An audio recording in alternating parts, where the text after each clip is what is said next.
Yes people, good morning, good afternoon, good evening to all of you. कैसे सब लोग? Hope so आप सब लोग बहुत बढ़िया रहेंगे। मैं बता दूं, मैं भी बहुत अच्छा हूं।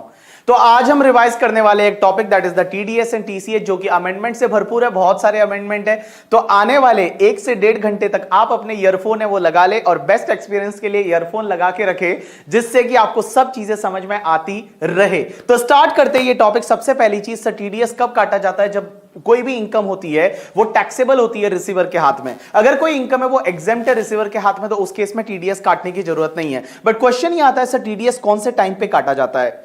मिस टीडीएस है वो टीडीएस कौन से टाइम पे काटा जाता है? क्रेडिटिंग द पार्टी के टाइम पे या एक्चुअल पेमेंट के टाइम पे? तो मैं बता दूं, crediting the party means books में एंट्री करना, और एक्चुअल पेमेंट मतलब पैसा रोकड़ा देना। तो टीडीएस कब काटा जाएगा? At the time of payment और crediting the party whichever is earlier. जो दोनों में से अर्लियर वाला इवेंट होता है उस टाइम पे टीडीएस काटा जाता है। लेकिन एक बात बताओ बेटा, उसके टोटल आपके 6 एक्सेप्शन है। कितने एक्सेप्शन है? 6। यहां पे टोटल 6 एक्सेप्शन है जहां पे टीडीएस काटा जाता है only at the time of payment. या तो सैलरी है तो सैलरी के केस में, उसके बाद एम्प्लॉय प्रोविडेंट फंड का अगर कोई पैसा मिलता है उसके केस में, विनिंग के केस में, लाइफ इंश्योरेंस पॉलिसी का मैच्योरिटी है उस केस में, या फिर compulsory acquisition of any asset उस पर कंपनसेशन मिलता है उस केस में, या फिर बैंक से आप कैश विड्रॉ करते हो 1 करोड़ से ज्यादा। जो बैंक से कैश विड्रॉ करते हो 1 करोड़ से ज्यादा, तो ये टोटल आपके 6 एक्सेप्शनल केसेस ऐसे हैं जिसमें एक्चुअल पेमेंट होगा तभी टीडीएस कटेगा। क्रेडिट के टाइम पे टीडीएस काटने की जरूरत नहीं है। अब एक और चीज समझना, सर टीडीएस में जितनी भी रेट रहेगी, जैसे 2%, 5%, 10%, 15%, मान लो 20-30%, सर ये जितनी भी रेट रहती है वो फ्लैट रेट रहती है या उसमें health and education cess surcharge जोड़ना पड़ेगा? तो मैं बता दूं, जितनी भी रेट होगी वो फ्लैट रेट होगी। जितनी भी रेट होगी वो फ्लैट रेट होगी। आपको जैसे 2% बोला है तो 2% से टीडीएस काटना है, 10% बोला है तो 10% से टीडीएस काटना है। लेकिन 2 केस में आपको health and education cess surcharge consider करना पड़ेगा। एक तो अगर सैलरी का पेमेंट करते हो, जब भी आप अपने एम्प्लॉय को सैलरी का पेमेंट करोगे तो पेमेंट के टाइम पे टीडीएस काटना है। उसमें क्या करना है आपको, नॉर्मल स्लैब रेट से जब आप टैक्स निकालोगे तो उसमें आपको सरचार्ज अगर लगता है तो सरचार्ज ऐड करोगे, हेल्थ एंड एजुकेशन सेस आपको ऐड करना पड़ेगा और उसके बाद आप टीडीएस काटोगे। और दूसरा, अगर किसी नॉन रेजिडेंट फॉरेन कंपनी को पेमेंट किया जा रहा है, आप किसी भी नॉन रेजिडेंट फॉरेन कंपनी को पेमेंट करोगे तो उस केस में आपको सरचार्ज है वो surcharge as well as health and education cess है वो कंसीडर करना पड़ेगा। सरचार्ज आप तभी कंसीडर करोगे जो पेमेंट किया जा रहा है। सपोज इंडिविजुअल को किया जा रहा है और 50 लाख से ज्यादा है तो उस केस में सरचार्ज कंसीडर करोगे, otherwise health and education cess है वो हमेशा आपको कंसीडर करना पड़ेगा। अब एक और चीज समझना, सर अगर मान लो आगे वाला जो पर्सन है पेई ने अपना पेन नंबर नहीं दिया, तो सेक्शन 206AA ये बोलती है कि उसका टीडीएस कौन सी रेट से कटेगा? जो भी टीडीएस की रेट है और 20% व्हिचएवर इज हायर। अगर पेई ने अपना पेन नंबर नहीं दिया, means payee not furnishes PAN number, in that case TDS is required to be deducted at the whatever rate prescribe in the section or 20% whichever is higher. लेकिन guys एक चीज ध्यान रखना, अगर सेक्शन 194O लगती है, सेक्शन 194O कौन सी है? ई कॉमर्स से रिलेटेड है, अपन पढ़ेंगे, that is the new section. तो अगर ई कॉमर्स से रिलेटेड 194O लगती है तो वहां पे 20% की जगह 5% हो जाएगा। वहां 20% की जगह 5% होगा, means whatever rate given or 5% whichever is higher. You got my point or not? Yes. अब एक और चीज समझना, ये जो सेक्शन है तुम्हारी 206AA ये नहीं लगेगी। 206AA है वो नॉन रेजिडेंट पे नहीं लगेगी। अगर कोई नॉन रेजिडेंट है और फॉरेन कंपनी है और उसको स्पेसिफिक इनकम होती है, कौन कौन सी? या तो इंटरेस्ट की इनकम होती है, या रॉयल्टी की इनकम होती है, या फीस फॉर टेक्निकल सर्विस की इनकम होती है, या डिविडेंड की इनकम होती है, या कोई भी कैपिटल असेट ट्रांसफर करने पे कैपिटल गेन होता है, तो उस केस में नॉन रेजिडेंट को पेन लेने की जरूरत नहीं। नॉन रेजिडेंट ने पेन नंबर नहीं दिया तो भी बेटा ये सेक्शन नहीं लगेगी। तो मैंने क्या बोला? All people just pay attention. जो भी पेई होता है उस पेई को अपना पेन नंबर देना पड़ता है। अगर उसने पेन नंबर नहीं दिया तो pair will deduct the TDS at the rate whatever rate given in the section या फिर 20% whichever is higher। बट बेटा ये सेक्शन नहीं लगेगी अगर नॉन रेजिडेंट फॉरेन कंपनी पे ही है और उसको जो इनकम मिलता है या तो इंटरेस्ट का मिलता है, डिविडेंड का मिलता है, रॉयल्टी का मिलता है, फीस फॉर टेक्निकल सर्विस का मिलता है, या कोई भी कैपिटल असेट ट्रांसफर किया था उस पर कैपिटल गेन हो रहा है, तो उस केस में ये सेक्शन नहीं लगेगी। वो पेन नंबर नहीं देगा तो भी चलेगा, लेकिन बेटा कुछ इंफॉर्मेशन उसको देनी पड़ेगी। एक तो उसका name, email ID, contact number देना पड़ेगा। जिस कंट्री में वो रहता है, जिस कंट्री का वो रेजिडेंट है, वहां का उसको एड्रेस देना पड़ेगा। उसके बाद में उस कंट्री का अगर रेजिडेंट है, उसके पास टीआरसी है, अगर टैक्स रेजिडेंसी सर्टिफिकेट, तो वो उसको देना पड़ेगा। अगर टैक्स रेजिडेंसी सर्टिफिकेट नहीं है, मान लो उसके पास वहां का पैन नंबर है, वो देना पड़ेगा। वहां का पैन नंबर नहीं है तो वहां का कोई भी ऐसा आइडेंटिफिकेशन नंबर देना पड़ेगा जिससे वो वहां पे आइडेंटिफाई किया जाता है। तो अगर ये चीजें दे देता है तो उस केस में बेटा उस पे सेक्शन 206 है वो नहीं लगेगी। You got my point or not? Yes. अब एक और चीज समझना सर, अगर एक बात बताओ कि पेयर ने पेमेंट कर दिया और पेयर ने टीडीएस नहीं काटा, पेयर ने पेमेंट कर दिया, पेयर ने टीडीएस नहीं काटा, तो पेई क्या ऐसा बोल सकता है कि पेयर ने टीडीएस नहीं काटा तो अब मैं भी गवर्नमेंट को टैक्स भरने के लिए लायबल नहीं हूं? नहीं। अगर पेयर ने टीडीएस नहीं काटा तो उस केस में जो पेई रहेगा, जो पैसा रिसीव करता है, उसको टैक्स है वो गवर्नमेंट को डायरेक्टली पे करना पड़ेगा, ऐसा सेक्शन 191 में बोला हुआ है। उसके बाद में हम एक एक सेक्शन है वो चालू करते हैं और सबसे पहली सेक्शन है 192। 192 is related to the TDS on salary. Sir salary के केस में अपन हमेशा सेक्शन पढ़ेंगे, उसमें 3 पॉइंट पढ़ेंगे। सबसे पहले पेयर कौन होना चाहिए, पेई कौन होना चाहिए, रेट क्या होनी चाहिए और एडिशनल पॉइंट क्या है। तो सबसे पहले पेयर कौन होना चाहिए? Pair is any person that is the employer. पेई कौन होना चाहिए? एम्प्लॉय होना चाहिए that is the any person. अब एक और चीज समझना, एम्प्लॉय में अगर रेजिडेंट है या नॉन रेजिडेंट है, टीडीएस यहीं पे कटेगा। नॉन रेजिडेंट पर्सन को सैलरी दिया जा रहा है, टीडीएस है वो 192 में ही कटेगा। कौन सी रेट से कटेगा? सर स्लैब रेट से कटेगा। तो इस पर्टिकुलर सेक्शन में टीडीएस जो काटा जाता है वो स्लैब रेट से काटा जाता है। अब एक और चीज समझना एडिशनल पॉइंट में कि सर क्वेश्चन ये आता है कि अगर मान लो एम्प्लॉय है, एम्प्लॉय की कुछ अदर इनकम भी है, तो अदर इनकम का डिटेल अगर एम्प्लॉय एम्प्लॉयर को देता है तो क्या एम्प्लॉयर कंसीडर करेगा? Answer is yes. अगर एम्प्लॉय ने अदर इनकम का डिटेल दिया तो एम्प्लॉयर को कंसीडर करना पड़ेगा। अगर एम्प्लॉय ने कोई लॉसेस का डिटेल दिया तो क्या एम्प्लॉयर कंसीडर करेगा? आंसर इज ना बाबा ना। लेकिन there is one exception that is the loss from house property. अगर हाउस प्रॉपर्टी के लॉस का डिटेल अगर एम्प्लॉय ने एम्प्लॉयर को दिया तो यहां पे एम्प्लॉयर को कंसीडर करना पड़ेगा। अगर डिडक्शन का डिटेल दिया तो क्या एम्प्लॉयर कंसीडर करेगा? Answer is yes. अगर डिडक्शन का डिटेल दिया तो एम्प्लॉयर को कंसीडर करना पड़ेगा। तो इसका मतलब यह हुआ, एक बात बताओ, अगर एम्प्लॉय ने अदर इनकम का डिटेल दिया एम्प्लॉयर कंसीडर करेगा, लॉसेस का डिटेल दिया कंसीडर नहीं करेगा, हाउस प्रॉपर्टी का लॉसेस है कंसीडर करेगा, डिडक्शन का डिटेल दिया तो एम्प्लॉयर कंसीडर करेगा और उसको कंसीडर करने के बाद उसका टीडीएस है वो टीडीएस काटेगा। You got my point or not? Yes. अब एक और चीज समझना, अगर कोई एम्प्लॉय है वो एक से ज्यादा जगह काम करता है, साइमल्टेनियसली 2 जगह काम करता है, या फिर एक जगह जॉब छोड़कर और दूसरी जगह उसने ज्वाइन किया है, तो उसके पास ऑप्शन है कि उसको जो भी दूसरे एम्प्लॉयर से सैलरी मिला था या उसने जितना टीडीएस काटा, या फिर जो तुम्हारा पहले वाला एम्प्लॉयर था उसने जितना सैलरी मिला था वहां से जितना टीडीएस काटा, उसका डिटेल वो दूसरे वाले एम्प्लॉयर को दे सकता है, जिससे कि दूसरा वाला एम्प्लॉयर उस सैलरी को एज वेल एज टीडीएस को कंसिडर करने के बाद टीडीएस काटेगा। You got my point or not? Yes. अब एक और चीज समझना, बहुत बार क्या होता है कि जो नॉन मॉनेटरी परक्यूजिट रहता है, non monetary perquisite means facility, जैसे car facility, hotel facility, bike facility, that is called non monetary perquisite. Non monetary perquisite obviously employee के हाथ में टैक्सेबल होते हैं, लेकिन बहुत बार क्या होता है कि नॉन मॉनेटरी परक्यूजिट का जो टैक्स आता है वो एम्प्लॉयर बोलता है कि मैं मेरी खुद की जेब से भर दूंगा। नॉन मॉनेटरी परक्यूजिट का कोई टैक्स आता है वो एम्प्लॉयर ये बोलता है कि मैं मेरी जेब से भर दूंगा। तो उस केस में अगर मान लो एम्प्लॉयर ने नॉन मॉनेटरी परक्यूजिट पे टैक्स भरा है तो दैट टैक्स का amount is exempt in hands of employ. वो जो टैक्स भरा है वो टैक्स भी तो अपने आप में परक्यूजिट है, but that amount is exempt in hands of employ. Employ के हाथ में वो टैक्सेबल नहीं होता है due to the section 1010 CC. Question ये आता है क्या एम्प्लॉयर पीजीबीपी में उसका डिडक्शन ले सकता है? देखो पीजीबीपी में वो सैलरी का डिडक्शन ले सकता है, परक्यूजिट का डिडक्शन ले सकता है, लेकिन नॉन मॉनेटरी परक्यूजिट पे जो टैक्स एम्प्लॉयर ने खुद की पॉकेट से भरा है, नॉन मॉनेटरी परक्यूजिट पे जो टैक्स एम्प्लॉयर ने खुद की पॉकेट से भरा है उसका डिडक्शन नहीं ले सकता ड्यू टू सेक्शन 40। अब एक और चीज समझना, अगर कोई होटल है, होटल में जो एम्प्लॉय को टिप मिलती है, टिप किससे मिलती है? अल्टीमेटली कस्टमर से मिलती है। तो कस्टमर के थ्रू जो टिप रोटेट होकर आती है, क्वेश्चन ही आता है कि टिप जो भी मान लो एम्प्लॉयर ने कस्टमर से कलेक्ट की और एम्प्लॉयर एम्प्लॉय को वो टिप दे रहा है, तो क्या एम्प्लॉयर को टीडीएस काटना पड़ेगा under section 192? Answer is no. यहां पे एम्प्लॉयर को टीडीएस काटने की जरूरत नहीं है। टीडीएस तभी काटते हैं जब वो इनकम सैलरी हेड में टैक्सेबल होती है। यहां tip is not going to be taxable under the head salary, so there is no need to deduct the TDS. यहां पे एम्प्लॉयर को टीडीएस काटने की जरूरत नहीं है।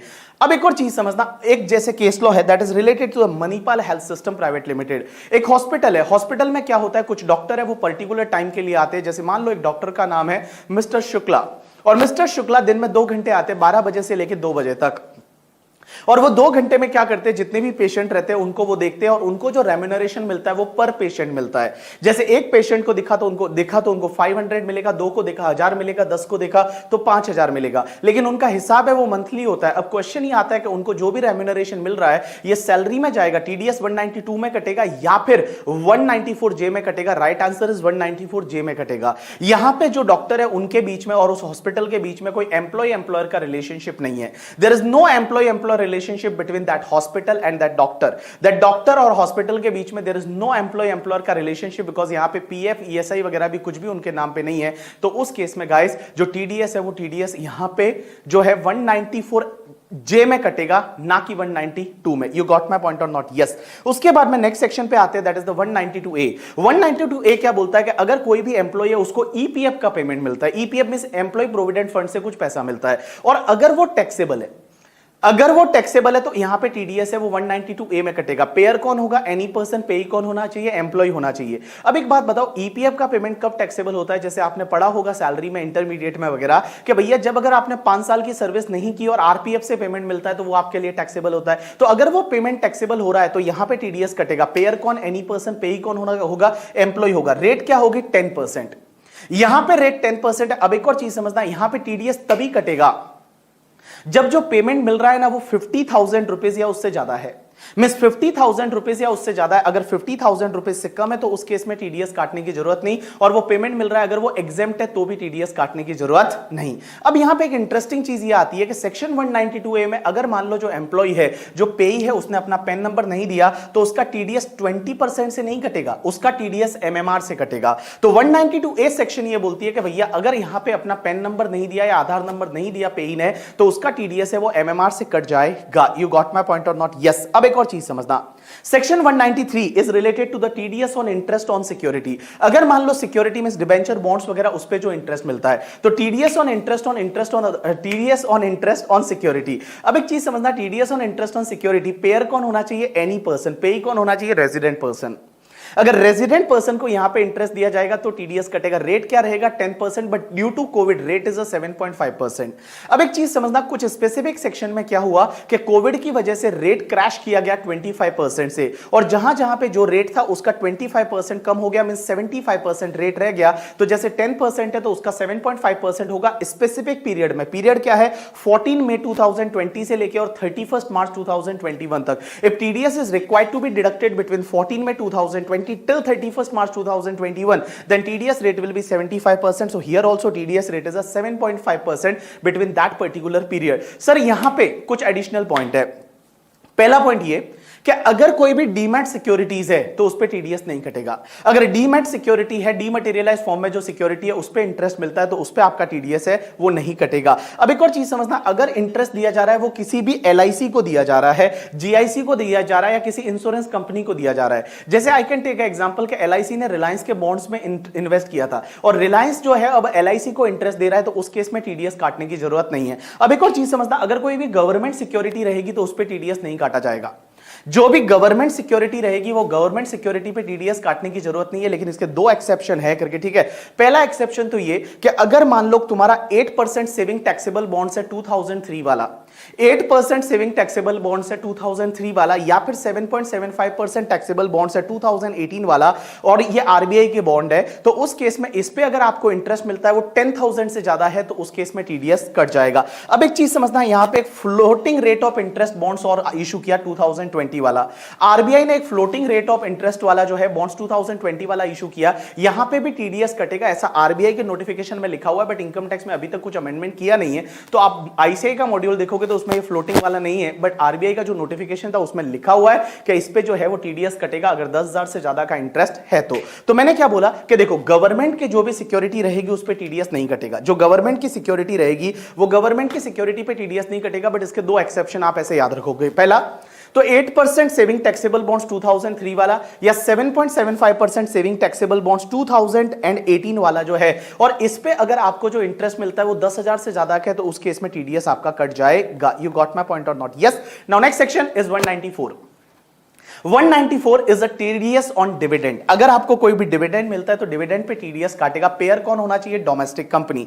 पेई कौन होना चाहिए? Resident person. रेट क्या रहेगा? 10%, लेकिन कोविड की वजह से आपका रेट है वो 7.5% हो जाएगा। लेकिन एक चीज समझना, किसी भी इंडिविजुअल को डिविडेंड दिया जा रहा है अदर देन कैश, मतलब कैश में नहीं, कैश को छोड़ के किसी भी मोड अदर देन कैश में डिविडेंड दिया जा रहा है किसी भी इंडिविजुअल को, और वो डिविडेंड पूरे साल का मिला के अप टू 5000 है, तो उस केस में टीडीएस काटने की जरूरत नहीं है। तो देखो देखो मेरी तरफ देखो, पेयर कौन होना चाहिए? Domestic company. पेई कौन होना चाहिए? कोई भी resident person. Rate is 10%, Covid की वजह से रेट इज 7.5%। और एक चीज समझना, यहां पे जो आपका जो डिविडेंड है वो अगर अप टू 5000 है किसी इंडिविजुअल को दिया जा रहा है अदर देन कैश में, तो उस केस में टीडीएस काटने की जरूरत नहीं है। अब एक और चीज समझना, 194A और 194A is related to TDS on interest other than interest on security. जो इंटरेस्ट ऑन सिक्योरिटी है, सिक्योरिटी को छोड़ के कोई भी दूसरा इंटरेस्ट है, जैसे बैंक एफडी का इंटरेस्ट एंड ऑल, तो उस पे टीडीएस इस पर्टिकुलर सेक्शन में कटेगा। सबसे पहली चीज सर, पेयर कौन होना चाहिए? मैं बोलूंगा एनी पर्सन, लेकिन यहां पे एक चीज ध्यान रखना, इंडिविजुअल एचयूएफ कोई भी किसी को इंटरेस्ट दे रहा है, अगर कोई इंडिविजुअल एचयूएफ पेयर है तो उसको टीडीएस तभी काटना है जब लास्ट ईयर में उसका टर्नओवर 1 करोड़ से ज्यादा था इन केस ऑफ बिजनेस, या ग्रॉस रिसिट 50 लाख से ज्यादा था in case of profession. Otherwise individual HUF जब भी इंटरेस्ट दे रहा है किसी को, उसको टीडीएस काटने की जरूरत नहीं है। जैसे मैं एक एग्जांपल लेता हूं, all people just pay attention. जैसे मैं हूं, तो मैंने क्या किया, किसी को इंटरेस्ट दिया, मैं इंडिविजुअल हूं, मैंने किसी को इंटरेस्ट दिया, किसी से लोन लिया था, मैंने किसी को इंटरेस्ट दिया, तो मैं जब इंटरेस्ट दे रहा हूं तो मुझे आगे वाले का टीडीएस काटना है या नहीं, that depends on my last year का टर्नओवर एंड ग्रॉस रिसिट। अगर मैं बिजनेस कर रहा हूं, मेरा लास्ट ईयर का टर्नओवर 1 करोड़ से ज्यादा था, तो उस केस में मेरे को इस साल टीडीएस काटना है, या प्रोफेशन में हूं तो लास्ट ईयर का ग्रॉस रिसिट 50 लाख से ज्यादा था तो ही इस साल टीडीएस काटना है, अदरवाइज टीडीएस काटने की जरूरत नहीं है। तो all people just pay attention. यहां पे मैं पेयर क्या बोलूंगा? पेयर पहले तो मैं बोलूंगा any person, but individual HUF को टीडीएस तभी काटना है जब लास्ट ईयर का टर्नओवर 1 करोड़ से ज्यादा था या ग्रॉस रिसिट 50 लाख से ज्यादा था। अगर मान लो ये नहीं था तो उस केस में टीडीएस काटने की जरूरत नहीं है। एग्जांपल के लिए मेरी वाइफ है, तो मेरी वाइफ कोई बिजनेस नहीं कर रही, घर पे बैठी है, मजे कर रही है करके, ठीक है, मान लो हम मतलब घर संभाल रही है वो। अब एक बात समझना, तो उसका कोई बिजनेस नहीं है, तो मेरी वाइफ ने अगर किसी को इंटरेस्ट दिया तो टीडीएस काटने की जरूरत नहीं है। You got my point or not? Yes. अब एक और चीज समझना, पेई कौन होना चाहिए? पेई is a resident person. Rate क्या रहेगा? 10% रहेगा, लेकिन कोविड की वजह से यहां पे रेट है वो 7.5% हो गया। 7.5% बिटवीन 14 मई 2020 टिल 31 मार्च 2021। अब एक और चीज समझना सर, टीडीएस इंटरेस्ट पे तभी काटना है जब आप किसी भी पर्सन को इंटरेस्ट दे रहे हो और पूरे साल का इंटरेस्ट मिला के 5000 से ज्यादा है। If that interest is more then 5000 तभी टीडीएस काटना है, अदरवाइज टीडीएस काटने की जरूरत नहीं है। दूसरी चीज, अगर कोई भी बैंक या कोऑपरेटिव बैंक या पोस्ट ऑफिस किसी को इंटरेस्ट दे रही है, बैंक, कोऑपरेटिव बैंक या पोस्ट ऑफिस किसी को इंटरेस्ट दे रही है, तो टीडीएस तभी काटना है अगर वो इंटरेस्ट पूरे साल का मिला के 40,000 रुपए से ज्यादा है। मैंने क्या बोला? बैंक, कोऑपरेटिव बैंक या पोस्ट ऑफिस किसी को इंटरेस्ट दे रही है तो टीडीएस तभी काटना है जब वो इंटरेस्ट है वो पूरे साल का मिला के 40,000 रुपए से ज्यादा है। इफ अप टू 40,000 है तो टीडीएस नहीं काटना। एंड अगर सीनियर सिटीजन पेई है तो दिस लिमिट विल बी 50,000। अगर सीनियर सिटीजन पे ही है तो ये लिमिट 50,000 हो जाएगी। 50,000 से ज्यादा है, सीनियर सिटीजन को इंटरेस्ट दिया तो ही टीडीएस काटना है, अदरवाइज टीडीएस काटने की जरूरत नहीं है। अब एक और चीज समझना सर, ये लिमिट जो है 40,000 50,000 की bank, cooperative bank, post office से, ये लिमिट पर बैंक वाइज देखी जाएगी या पर ब्रांच वाइज देखी जाएगी? जैसे I can take example, HDFC bank के Kandivali branch, Borivali branch and Malad branch, तीनों एचडीएफसी बैंक है। कांदिवली, बोरीवली एंड मलाड, 3 ब्रांच में मेरी एफडी है और तीनों ब्रांच से मुझे 15,000 का इंटरेस्ट मिल रहा है। क्या बैंक मेरा टीडीएस काटेगी? आंसर इज यस, बिकॉज अगर कोई भी बैंक है वो कोर बैंकिंग सॉल्यूशन फॉलो करती है, कोर बैंकिंग सॉफ्टवेयर फॉलो करती है, तो ये जो लिमिट है ये लिमिट बैंक वाइज देखी जाएगी, ना कि ब्रांच वाइज। तो यहां पे एचडीएफसी बैंक की 3 ब्रांच है, but ultimately HDFC bank is paying interest 45,000, so yes they are required to deduct TDS, वो मेरा टीडीएस काटेंगे। लेकिन अगर मान लो 3 अलग अलग बैंक की ब्रांच होती, जैसे बोरीवली में एचडीएफसी का ब्रांच, कांदिवली में आईसीआईसीआई का ब्रांच एंड मान लो मलाड में इंडसइंड का ब्रांच, और उनसे मुझे 15-15 हजार का इंटरेस्ट मिलता, तो उस केस में टीडीएस है वो नहीं कटता। You got my point or not? Yes. अब एक और चीज समझना, बहुत बार क्या होता है कि बैंक क्या करती है, अपनी माइक्रो मॉनिटरिंग पर्पस के लिए एवरीडे एक सस्पेंस अकाउंट में इंटरेस्ट डालती है। एवरीडे एक सस्पेंस अकाउंट में इंटरेस्ट डालती है। सस्पेंस अकाउंट मतलब वो अपने इंटरनल मॉनिटरिंग पर्पस के लिए क्या करते हैं, एवरीडे इंटरेस्ट कैलकुलेट करते हैं। जैसे फॉर एन एग्जांपल कि राकेश झुंझुनवाला बड़ा पैसे वाला है, उसका एक बैंक में एफडी है और एफडी है मान लो 50 करोड़ का, तो एवरी डे वो बैंक क्या करती है, इंटरेस्ट कैलकुलेट करती है कि आज एफडी में इतना इंटरेस्ट हुआ, इतना हुआ, और वो एक क्या करती है, एक सेपरेट अकाउंट में डालते हैं पैसे को। मतलब बैंक है वो सेपरेट अकाउंट में उस पैसे को पार्क करते हैं। तो क्वेश्चन यहां पे ये आता है कि टीडीएस कब करता है, जब आप crediting the party or payment whichever is earlier. तो क्या सेपरेट अकाउंट में डालना, it will be treated as crediting the party. तो यहां पे सीबीडीटी का सर्कुलर है, सीबीडीटी बोलती है कि no, it won't be treated as crediting the party. यहां पे हर दिन टीडीएस काटने की जरूरत नहीं, टीडीएस काटना है as per the terms of the FD. जैसे मान लो यहां पे एफडी पे इंटरेस्ट आपको क्वार्टरली मिलने वाला है, तो क्वार्टरली जब भी आपके अकाउंट में क्रेडिट होगा तो क्वार्टरली टीडीएस काटना पड़ेगा, एवरीडे टीडीएस काटने की जरूरत नहीं है। अब एक और चीज समझना, कुछ केसेस ऐसे हैं जहां पे टीडीएस नहीं कटेगा, कुछ केसेस ऐसे हैं जहां पे टीडीएस नहीं कटेगा। एक तो सेविंग बैंक का इंटरेस्ट कितना भी हो, बचत खाता जो सेविंग बैंक है, सेविंग बैंक का इंटरेस्ट कितना भी हो उसमें टीडीएस नहीं कटेगा। दूसरा, इनकम टैक्स का आपको रिफंड मिलता है और रिफंड पे 244A का इंटरेस्ट मिलता है, उस पे टीडीएस नहीं कटता। एक बात समझना, ये सिर्फ रेजिडेंट के लिए सेक्शन है। अगर नॉन रेजिडेंट को इनकम टैक्स रिफंड पे इंटरेस्ट मिलेगा उस पे टीडीएस कटेगा, रेजिडेंट को इनकम टैक्स रिफंड का इंटरेस्ट मिला उस पे टीडीएस नहीं कटेगा।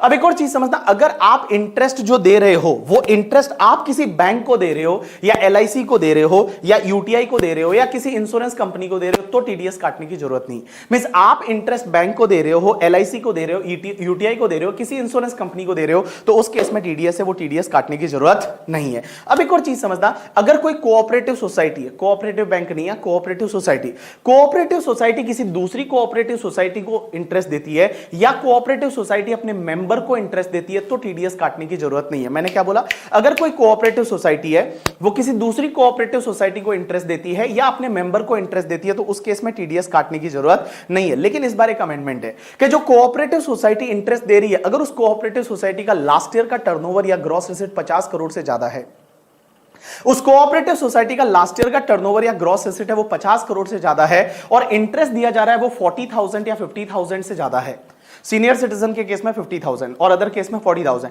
तो मैंने क्या बोला, कोऑपरेटिव सोसाइटी है उसका लास्ट ईयर का टर्नओवर है वो 50 करोड़ से ज्यादा है और जो इंटरेस्ट दिया जा रहा है वो 40,000 या 50,000 से ज्यादा है, तो उस केस में टीडीएस है वो इस सेक्शन में काटना पड़ेगा। अब एक और चीज समझना, जो पोस्ट ऑफिस की स्कीम होती है, पोस्ट ऑफिस की स्कीम किसान विकास पत्र, इंदिरा विकास पत्र, पोस्ट ऑफिस मंथली अकाउंट करके, ठीक है, और national saving certificate as well as the post office recurring deposits, उस पर टीडीएस काटने की जरूरत नहीं है। अब एक और चीज समझना, एक और चीज जो इसमें लिखी हुई नहीं है, एक होता है मोटर क्लेम ट्राइब्यूनल के हिसाब से अगर आपको कोई कंपनसेशन मिलता है। मैंने क्या बोला, मोटर क्लेम ट्राइब्यूनल के हिसाब से आपको कोई कंपनसेशन मिलता है और उस कंपनसेशन पे इंटरेस्ट क्रेडिट होता है, तो इंटरेस्ट क्रेडिटिंग के टाइम पे टीडीएस नहीं काटना। If any compensation is awarded as per the tribunal of motor accidental claim tribunal, motor accidental claim tribunal के इंटरेस्ट अगर उन कंपनसेशन पे इंटरेस्ट क्रेडिट होता है तो eight the time of credit TDS काटने की जरूरत नहीं है। Eight the time of payment TDS तभी काटना है जब वो इंटरेस्ट 50,000 से ज्यादा है। मींस अगर मान लो इंटरेस्ट पे किया जा रहा है and if that interest is more than 50,000 then only TDS is required to be deducted, otherwise TDS काटने की जरूरत नहीं है। तो मैंने क्या बोला, इफ मोटर क्लेम ट्रिब्यूनल के हिसाब से अगर आपको कोई कंपनसेशन अवार्ड होता है और वो कंपनसेशन पे अगर कोई इंटरेस्ट है, वो इंटरेस्ट का क्रेडिटिंग के टाइम पे टीडीएस नहीं काटना है, पेमेंट के टाइम पे टीडीएस तभी काटना है जब वो इंटरेस्ट 50,000 से ज्यादा है। उसके बाद next section is 194B। B मतलब बड़े लोग। बड़े लोग पैसा कहां डालते हैं, लॉटरी में। लॉटरी में तो आपका जो winning from lottery, crossword puzzles, game show वगैरह है, वहां पे टीडीएस 194B में कटेगा। पेयर कौन होगा, एनी पर्सन। पेई कौन होगा, एनी पर्सन। रेट रहेगी 30% और टीडीएस तभी काटना है जब विनिंग आपका 10,000 से ज्यादा है। 194BB दैट इज बहुत बड़े लोग। बहुत बड़े लोग पैसा किस पे लगाते हैं, घोड़ों पे लगाते हैं, हॉर्स रेसेस पे लगाते हैं। तो हॉर्स रेसेस का विनिंग कहां पे जाएगा, 194BB में जाएगा। पेयर कौन होगा, एनी पर्सन। पेई कौन होगा, एनी पर्सन। रेट है आपका 30% और टीडीएस तभी काटना है जब विनिंग है वो आपका 10,000 से ज्यादा है। अब एक और चीज समझना, यहां पे अगर विनिंग इन काइंड है, इन काइंड का मतलब विनिंग जो है वो कैश में नहीं है, मनी में नहीं है, इन काइंड है, जैसे कार वगैरह है, तो यहां पे ऑर्गेनाइजर ऑफ विनिंग जो है, जो ऑर्गेनाइजर ऑफ विनिंग है, he has to ensure that कि tax on that winning is already paid to government, only after that he will release the winning. तो भैया जो ऑर्गेनाइजर है उसको पहले ये एंश्योर करना पड़ेगा कि टैक्स उस विनिंग पे ऑलरेडी जा चुका है, उसके बाद ही वो विनिंग को रिलीज करेगा, उससे पहले वो विनिंग को रिलीज नहीं करेगा। नेक्स्ट सेक्शन पे चलते हैं। Next is 194C। सी का मतलब होता है कॉन्ट्रैक्ट। अब एक बात समझना, कॉन्ट्रैक्ट के केस में टीडीएस यहां पे कटेगा। सबसे पहली चीज, पेयर कौन होना चाहिए, मैं बोलूंगा एनी पर्सन। लेकिन इंडिविजुअल एचयूएफ को यहां टीडीएस तभी काटना है जब लास्ट ईयर का टर्नओवर 1 करोड़ से ज्यादा था। बिजनेस के केस में या प्रोफेशन के केस में ग्रॉस रिसीट 50 लाख से ज्यादा थी। इसका मतलब बीवी सर की बीवी जो है उसको टीडीएस काटने की जरूरत नहीं है। बट इंडिविजुअल एचयूएफ पर टीडीएस तभी काटना पड़ेगा जब लास्ट ईयर का टर्नओवर 1 करोड़ से ज्यादा था या ग्रॉस रिसीट 50 लाख से ज्यादा थी। सर कॉन्ट्रैक्ट के केस में कॉन्ट्रैक्ट ही पेमेंट करेगा कॉन्ट्रैक्टर को, तो सर पेई कौन होना चाहिए, any resident contractor. Sir TDS की रेट क्या रहेगी? रेट डिपेंड करेगी कॉन्ट्रैक्टर पे कि कॉन्ट्रैक्टर कौन है। अगर वो कॉन्ट्रैक्टर इंडिविजुअल एचयूएफ है तो टीडीएस का रेट बोलो 1%, अगर वो अदर देन इंडिविजुअल एचयूएफ है तो 2%। मींस कॉन्ट्रैक्टर है वो इंडिविजुअल एचयूएफ है तो आपका 1%, अदर देन इंडिविजुअल एचयूएफ है तो 2%। अब एक चीज समझना, कोविड की वजह से रेट क्रैश हुआ है यहां पे भी। सो बिटवीन 14 मई 2020 से लेकर 31 मार्च 2021 के बीच में जो टीडीएस का रेट है वो 1% की जगह 0.75% हो जाएगा और 2% की जगह 1.5% हो जाएगा। अब एक चीज समझना, टीडीएस कॉन्ट्रैक्ट में तभी काटना है जब आप किसी को पेमेंट कर रहे हो या क्रेडिट कर रहे हो, सिंगल कॉन्ट्रैक्ट 30,000 से ज्यादा है या एग्रीगेट पूरे साल का मिला के 1 लाख से ज्यादा है। मैं सिंगल कॉन्ट्रैक्ट 30,000 से ज्यादा है या एग्रीगेट है वो 1 लाख से ज्यादा है, then only you required to deduct the TDS. अब एक और चीज समझना, सर यहां पे कॉन्ट्रैक्ट का मतलब क्या होता है? तो कॉन्ट्रैक्ट का मतलब आपका work contract. Work contract sir किसको बोलते हैं? Supply of labour for carrying out any work, that is called work contract. लेकिन एक चीज समझना, वर्क कॉन्ट्रैक्ट में कुछ चीजें ऐसी है जो स्पेसिफिकली इंक्लूड कर रखी है। सबसे पहले एडवर्टाइजमेंट। अगर आप एडवर्टाइजमेंट के लिए किसी को कुछ भी पेमेंट करते हो, टीडीएस 194C में कटेगा। या ब्रॉडकास्टिंग एंड टेलीकास्टिंग। अब ब्रॉडकास्टिंग टेलीकास्टिंग का मतलब होता है, ब्रॉडकास्टिंग का मतलब रेडियो पे एडवर्टाइजमेंट दिलाना और टेलीकास्टिंग का मतलब टेलीविजन पे दिलाना, दैट इज कॉल्ड टेलीकास्टिंग। अब एक चीज समझना सर, अगर किसी से कोई प्रोग्राम बनवाते हैं, जैसे मान लो बालाजी टेलीफिल्म्स के पास में गए या धर्मा प्रोडक्शन के पास में गए और हमको एड बनवाना है, तो जो प्रोडक्शन ऑफ प्रोग्राम है उस केस में भी बेटा टीडीएस 194C में कटेगा, वो भी आपके कॉन्ट्रैक्ट में माना जाएगा। उसके बाद नेक्स्ट पॉइंट आता है, that is the carriage of passenger और goods by any mode other than railway. Railway को छोड़ के किसी भी मोड से अगर मान लो आपका कैरिज ऑफ पैसेंजर और गुड्स है तो उस केस में भी टीडीएस 194C में कटेगा, रेलवे को छोड़ के, बिकॉज रेलवे गवर्नमेंट का, उसका टीडीएस काटने की जरूरत नहीं है। उसके बाद जो केटरिंग है वो केटरिंग भी यहां पे आपके कॉन्ट्रैक्ट में आ जाएगा। और उसके बाद सबसे इंटरेस्टिंग चीज जो इस साल से आई है वो ये है, पहले से है लेकिन इस साल से इसमें एक अमेंडमेंट है कि अगर कोई भी पर्सन है वो किसी भी प्रोडक्ट का मैन्युफैक्चरिंग या प्रोडक्शन करता है, किसी प्रोडक्ट या प्रोडक्ट का मैन्युफैक्चरिंग या प्रोडक्शन करता है as per the requirement of the client, means client के रिक्वायरमेंट के हिसाब से, क्लाइंट के स्पेसिफिकेशन के हिसाब से, out of the material supplied by that client और related party of that client. ये related party of that client इसी साल से ऐड किया है। तो देखो बेटा, अगर कोई भी पर्सन है वो किसी भी प्रोडक्ट का मैन्युफैक्चरिंग करता है, प्रोडक्ट का प्रोडक्शन करता है as per the client requirement, out of the material supplied or sale by that client और related party of that client. और यहां रिलेटेड पार्टी का मतलब वही होगा जो सेक्शन 40 सब सेक्शन 2 में दे रखा है पीजीबीपी में। तो देखो, अगर मान लो मैं कोई भी गुड्स का प्रोडक्शन करता हूं किसी और के लिए, किसी के रिक्वायरमेंट के हिसाब से, out of the material supplied by that person या फिर related party of that person, तो उस केस में ये कॉन्ट्रैक्ट में आ जाएगा। यहां पे रिलेटेड पार्टी है वो इसी साल से यहां पे ऐड किया गया है। अब एक और चीज समझना, अगर कोई भी आपका पर्सनल पर्पस का कॉन्ट्रैक्ट है तो उस केस में टीडीएस नहीं कटेगा। जैसे आपकी शादी में किसी को केटरिंग कॉन्ट्रैक्ट दिया, टीडीएस नहीं कटेगा। आपने घर बनवाया, घर का रिपेयरिंग करवाया, तो उस केस में टीडीएस है वो टीडीएस नहीं कटेगा। अब एक और चीज समझना, अगर आप पेमेंट करते हो किसी ट्रांसपोर्टर को, किसको पेमेंट करते हो? ट्रांसपोर्टर को। और ट्रांसपोर्टर आपको एक डिक्लेरेशन देता है कि उसके पास में 10 से ज्यादा व्हीकल नहीं है। आप पेमेंट करते हो ट्रांसपोर्टर को, ट्रांसपोर्टर एक डिक्लेरेशन देता है कि उसके पास में 10 से ज्यादा व्हीकल नहीं है और वो अपना पैन नंबर आपको देता है, तो उस केस में ट्रांसपोर्टर का टीडीएस काटने की जरूरत नहीं है। अब एक और चीज समझना बेटा, सर कॉन्ट्रैक्ट में क्या अपना वर्क, कॉन्ट्रैक्ट में क्या सब कॉन्ट्रैक्ट भी आएगा? Answer is yes. जैसे मान लो एक पर्सन ने किसी को कॉन्ट्रैक्ट दिया, उसने किसी को आगे कॉन्ट्रैक्ट दिया, तो उस केस में बेटा सब कॉन्ट्रैक्ट है वो सब कॉन्ट्रैक्ट भी कॉन्ट्रैक्ट में आ जाएगा। अब एक और चीज समझना, जो जॉब वर्क की मैं अभी बात कर रहा था, वो production of product as per the client requirement, that is called job work. Job work के केस में सर एक बात बताओ, इनवॉइस जो है वो इनवॉइस में मटेरियल का प्राइस अलग से बताया हुआ, तो क्या मटेरियल पे भी टीडीएस कटेगा? Answer is no.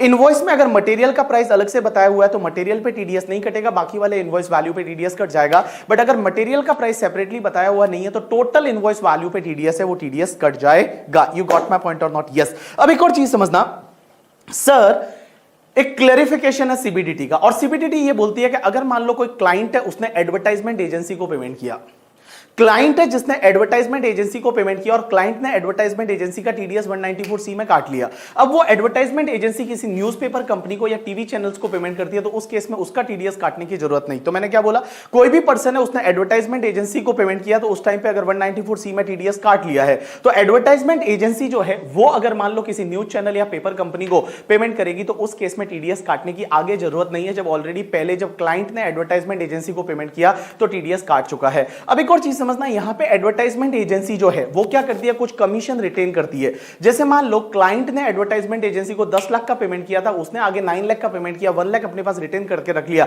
तो क्या वो कमीशन माना जाएगा? 194H में टीडीएस कटेगा? Answer is no, that won't be treated as commission. 194H में टीडीएस नहीं कटेगा। लेकिन एक प्रसार भारती वाला जो केस लॉ है, वो प्रसार भारती वाले केस लॉ में वहां पे प्योर एजेंट है और उस प्रसार भारती वाले केस लॉ में टीडीएस कट जाएगा। उसके बाद में नेक्स्ट पार्ट पे चलते हैं कि सर एक बात बताओ, बहुत बार क्या होता है, जो टीवी चैनल्स होते हैं, न्यूज चैनल्स होते हैं, वो कोई प्रोग्राम बनवाने के लिए प्रोडक्शन हाउस के पास में जाते हैं।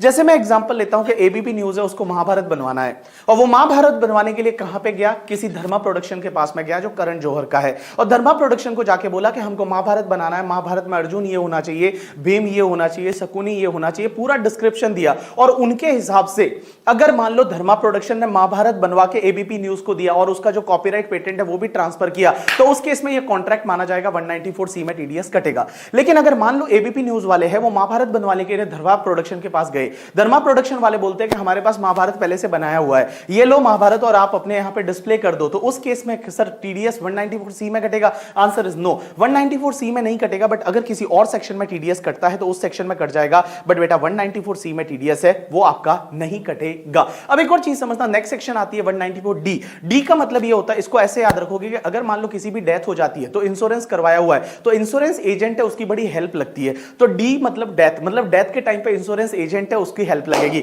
तो इंश्योरेंस एजेंट को जो कमीशन मिलता है उस पे टीडीएस 194D में कटेगा। सर पेयर कौन होना चाहिए? Pair is a insurance company. पेई कौन होना चाहिए? Resident person. रेजिडेंट पर्सन जो है, रेजिडेंट इंश्योरेंस एजेंट है, वो तुम्हारा पेई होगा। सर रेट क्या रहेगी? 5% रहेगी, बट कोविड वाले पीरियड में यहां पे 3.75% हो गया है बिटवीन 14 मई 2020 से लेके 31 मार्च 2021 तक। अब एक चीज समझना, जो इंश्योरेंस एजेंट का जो कमीशन है, वो कमीशन अगर 15,000 से ज्यादा नहीं है तो उस केस में टीडीएस काटने की जरूरत नहीं। पूरे साल का मिला के 15,000 से ज्यादा कमीशन है तो ही टीडीएस काटना है। If it is up to 15,000 तो टीडीएस काटने की जरूरत नहीं है। उसके बाद नेक्स्ट सेक्शन पे चलते हैं 194DA। डीए को आप ऐसे याद रखोगे कि अगर लाइफ इंश्योरेंस पॉलिसी का मैच्योरिटी आता है, अब एक बात समझना, मैच्योरिटी ऐसा जरूरी नहीं कि भैया डेथ के बाद ही आता है, डेथ के बाद मैच्योरिटी मिलता है वो तो एग्जेम्प्ट होता है, बट इसको आप ऐसे याद रख सकते हो death after, DA death after करके, मतलब लाइफ इंश्योरेंस पॉलिसी का मैच्योरिटी। अब एक चीज समझना, लाइफ इंश्योरेंस पॉलिसी के मैच्योरिटी पे अगर आपको कोई पैसा मिलता है, अगर वो टैक्सेबल है, तो इस केस में इस सेक्शन में टीडीएस कटेगा। अब एक चीज समझना, लाइफ इंश्योरेंस पॉलिसी का जो मैच्योरिटी रहता है वो एग्जेम्प्ट होता है अंडर सेक्शन 1010D। एक तो कौन सा टैक्सेबल होगा? टैक्सेबल तभी होगा जब आपने प्रीमियम पे किया था, वो उस प्रिस्क्राइब लिमिट से ज्यादा पे किया था। आपको पता है डिडक्शन टॉपिक में एक लिमिट दे रखी है कि पॉलिसीज टेकन बिफोर 1/4/2012, तो प्रीमियम जो है वो 20% ऑफ पॉलिसी वैल्यू से ज्यादा नहीं होना चाहिए। अगर पॉलिसी टेकन ऑन और आफ्टर 1/4/2012, तो आपका प्रीमियम है वो 10% ऑफ पॉलिसी वैल्यू से ज्यादा नहीं होना चाहिए। 1/4/2013 के बाद में अगर किसी हैंडीकैप के लिए लिया है तो 15% ऑफ पॉलिसी वैल्यू से ज्यादा नहीं होना चाहिए। अगर वो ज्यादा है तो मैच्योरिटी टैक्सेबल होगी, और मैच्योरिटी टैक्सेबल है तो यहां पे टीडीएस कटेगा। सबसे पहली चीज सर, पेयर कौन होना चाहिए? ऑब्वियसली जो any person, that is insurance company.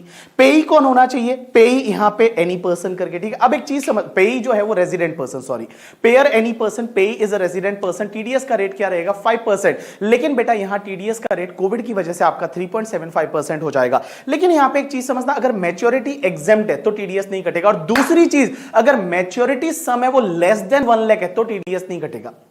Exact 1 lakh है टीडीएस कटेगा, answer is yes, exact 1 lakh है टीडीएस कटेगा। 1 लाख से ज्यादा है टीडीएस कटेगा, but if it is less than 1 lakh तो उस केस में टीडीएस नहीं कटेगा। अब एक और चीज समझना सर, ये टीडीएस जो 5% या 3.75% कटने वाला है, ये क्या पूरे मैच्योरिटी सम पे कटेगा? ना बाबा ना, ये सिर्फ इनकम कंपोनेंट पे कटेगा।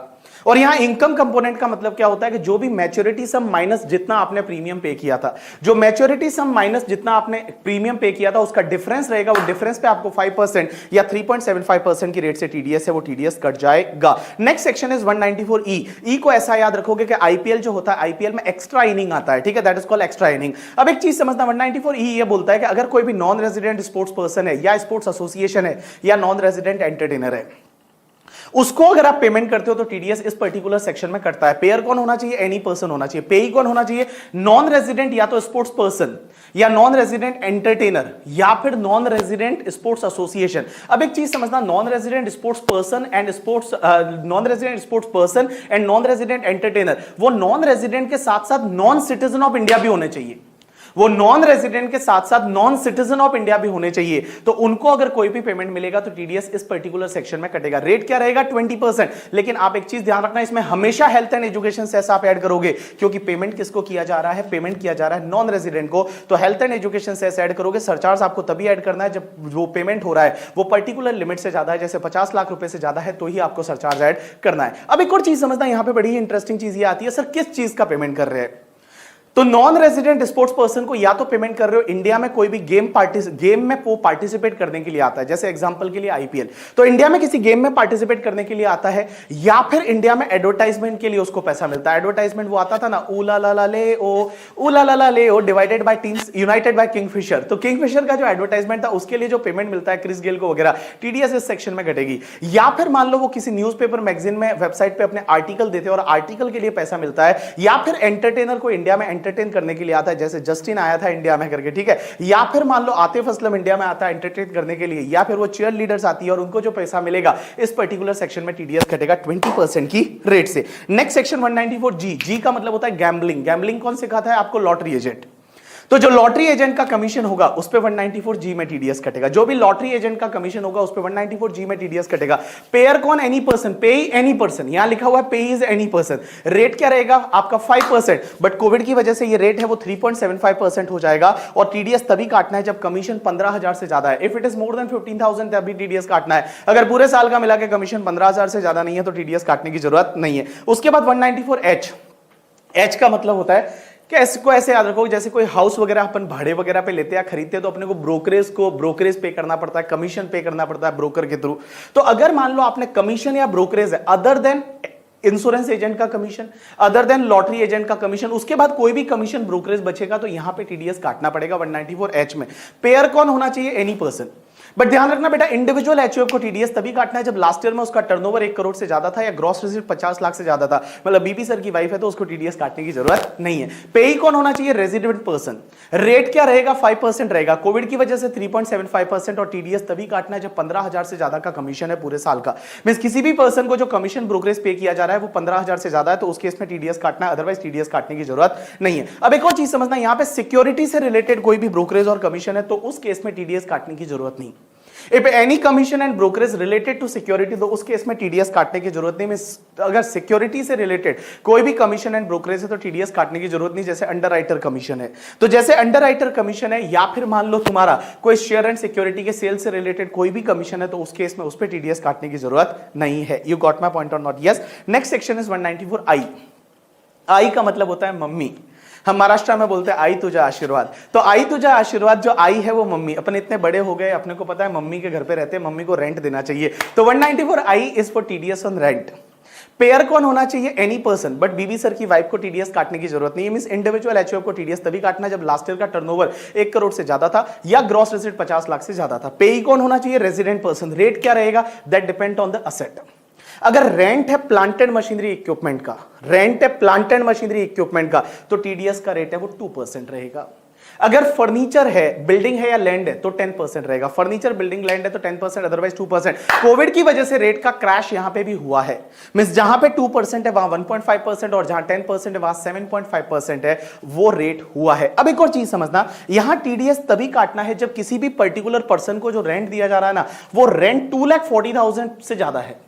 मींस पूरे साल में 2,40,000 से ज्यादा है तो ही टीडीएस काटना है। अब एक चीज समझना, मैंने मान लो मेरा स्टूडियो है वो काका से भाड़े पे लिया, एक बंदा है जिसका नाम है काका, उससे मैंने भाड़े पे लिया स्टूडियो और उसको मैं पूरे साल का 5 लाख का रेंट दे रहा हूं। क्या मुझे टीडीएस काटना पड़ेगा? Answer is yes. अगर मैंने उसको रेंट दिया सिर्फ 2 लाख का, क्या टीडीएस काटना है? आंसर इज नो, यस या नो? नो नहीं काटना। 2,40,000 से ज्यादा नहीं है ना। अगर मान लो 2,40,000 का दिया तो भी टीडीएस नहीं काटना, 240 से ज्यादा दिया तो टीडीएस काटना पड़ेगा। अब एक चीज समझना, बड़ा इंटरेस्टिंग पार्ट, मैंने काका से स्टूडियो भाड़े पे लिया, पूरे साल का रेंट है ओनली 1 लाख। मैंने उससे फर्नीचर भी भाड़े पे लिया, उसका रेंट है 1 लाख। मैंने उससे प्लांट एंड मशीनरी भी भाड़े पे लिया, उसका रेंट है 1 लाख। तो मैं काका को 3 लाख का रेंट दे रहा हूं। क्या मुझे टीडीएस काटना पड़ेगा? Answer is yes. Plant and machinery, furniture पे 2%, अदर पे आपका 10%, कोविड की वजह से रेट क्रैशिंग। अब एक और चीज समझना आप लोग, सर यहां पे हुआ क्या, मैंने ये स्टूडियो भाड़े पे लिया है, पूरे साल का रेंट 4 लाख है तो टीडीएस काटना पड़ेगा। लेकिन मान लो इस स्टूडियो के 2 जॉइंट ओनर हैं, एक तो मिस्टर काका और काका का भाई मिस्टर बाला।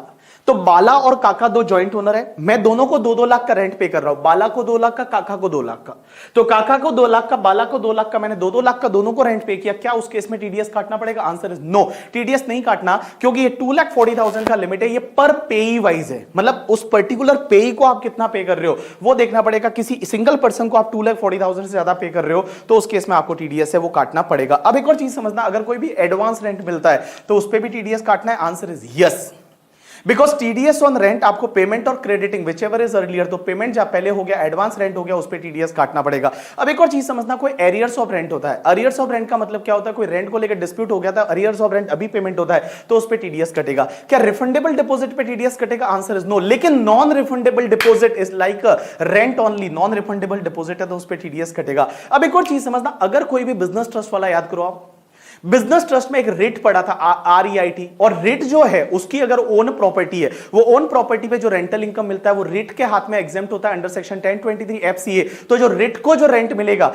क्या उस पे कोई अदर पर्सन जो रेंट देगा रिट को वो टीडीएस काटेगा? आंसर इज नो, उसमें टीडीएस काटने की जरूरत नहीं है। अब एक और चीज समझना, क्वेश्चन ये आता है कि सर अगर मान लो हमने कहीं पे कोई वेयरहाउस भाड़े पे लिया, गोडाउन भाड़े पे लिया, टीडीएस कौन सी सेक्शन में कटेगा? 194I में, because that is rent. But अगर अपन ने कोल्ड स्टोरेज फैसिलिटी ली, किसी से कोल्ड स्टोरेज फैसिलिटी ली जहां पे अपने को अदर फैसिलिटी और मिल रही है, तो वहां पे टीडीएस 194C में कटेगा। अब एक बात समझना, जो एयरपोर्ट अथॉरिटी है वो क्या करती है? एयरलाइंस कंपनी से जो फ्लाइट की लैंडिंग चार्जेस या पार्किंग चार्जेस लेता है, तो पार्किंग और लैंडिंग चार्जेस लेता है, क्या 194I में जाएगा? Answer is no, it is not a rent, it is a contract, 194C में जाएगा, क्योंकि वहां पे बंडल ऑफ सर्विस है, वो आप अपनी मर्जी से वहां पे फ्लाइट नहीं उतार सकते करके, ठीक है? वो एयरपोर्ट अथॉरिटी आपको एक बंडल ऑफ सर्विस देती है और उसके लिए वहां पे जो टीडीएस कटेगा वो 194C में कटेगा, 194I में टीडीएस है वो नहीं कटेगा। You got my point or not? Yes. अब उसके बाद नेक्स्ट सेक्शन इज 194IA।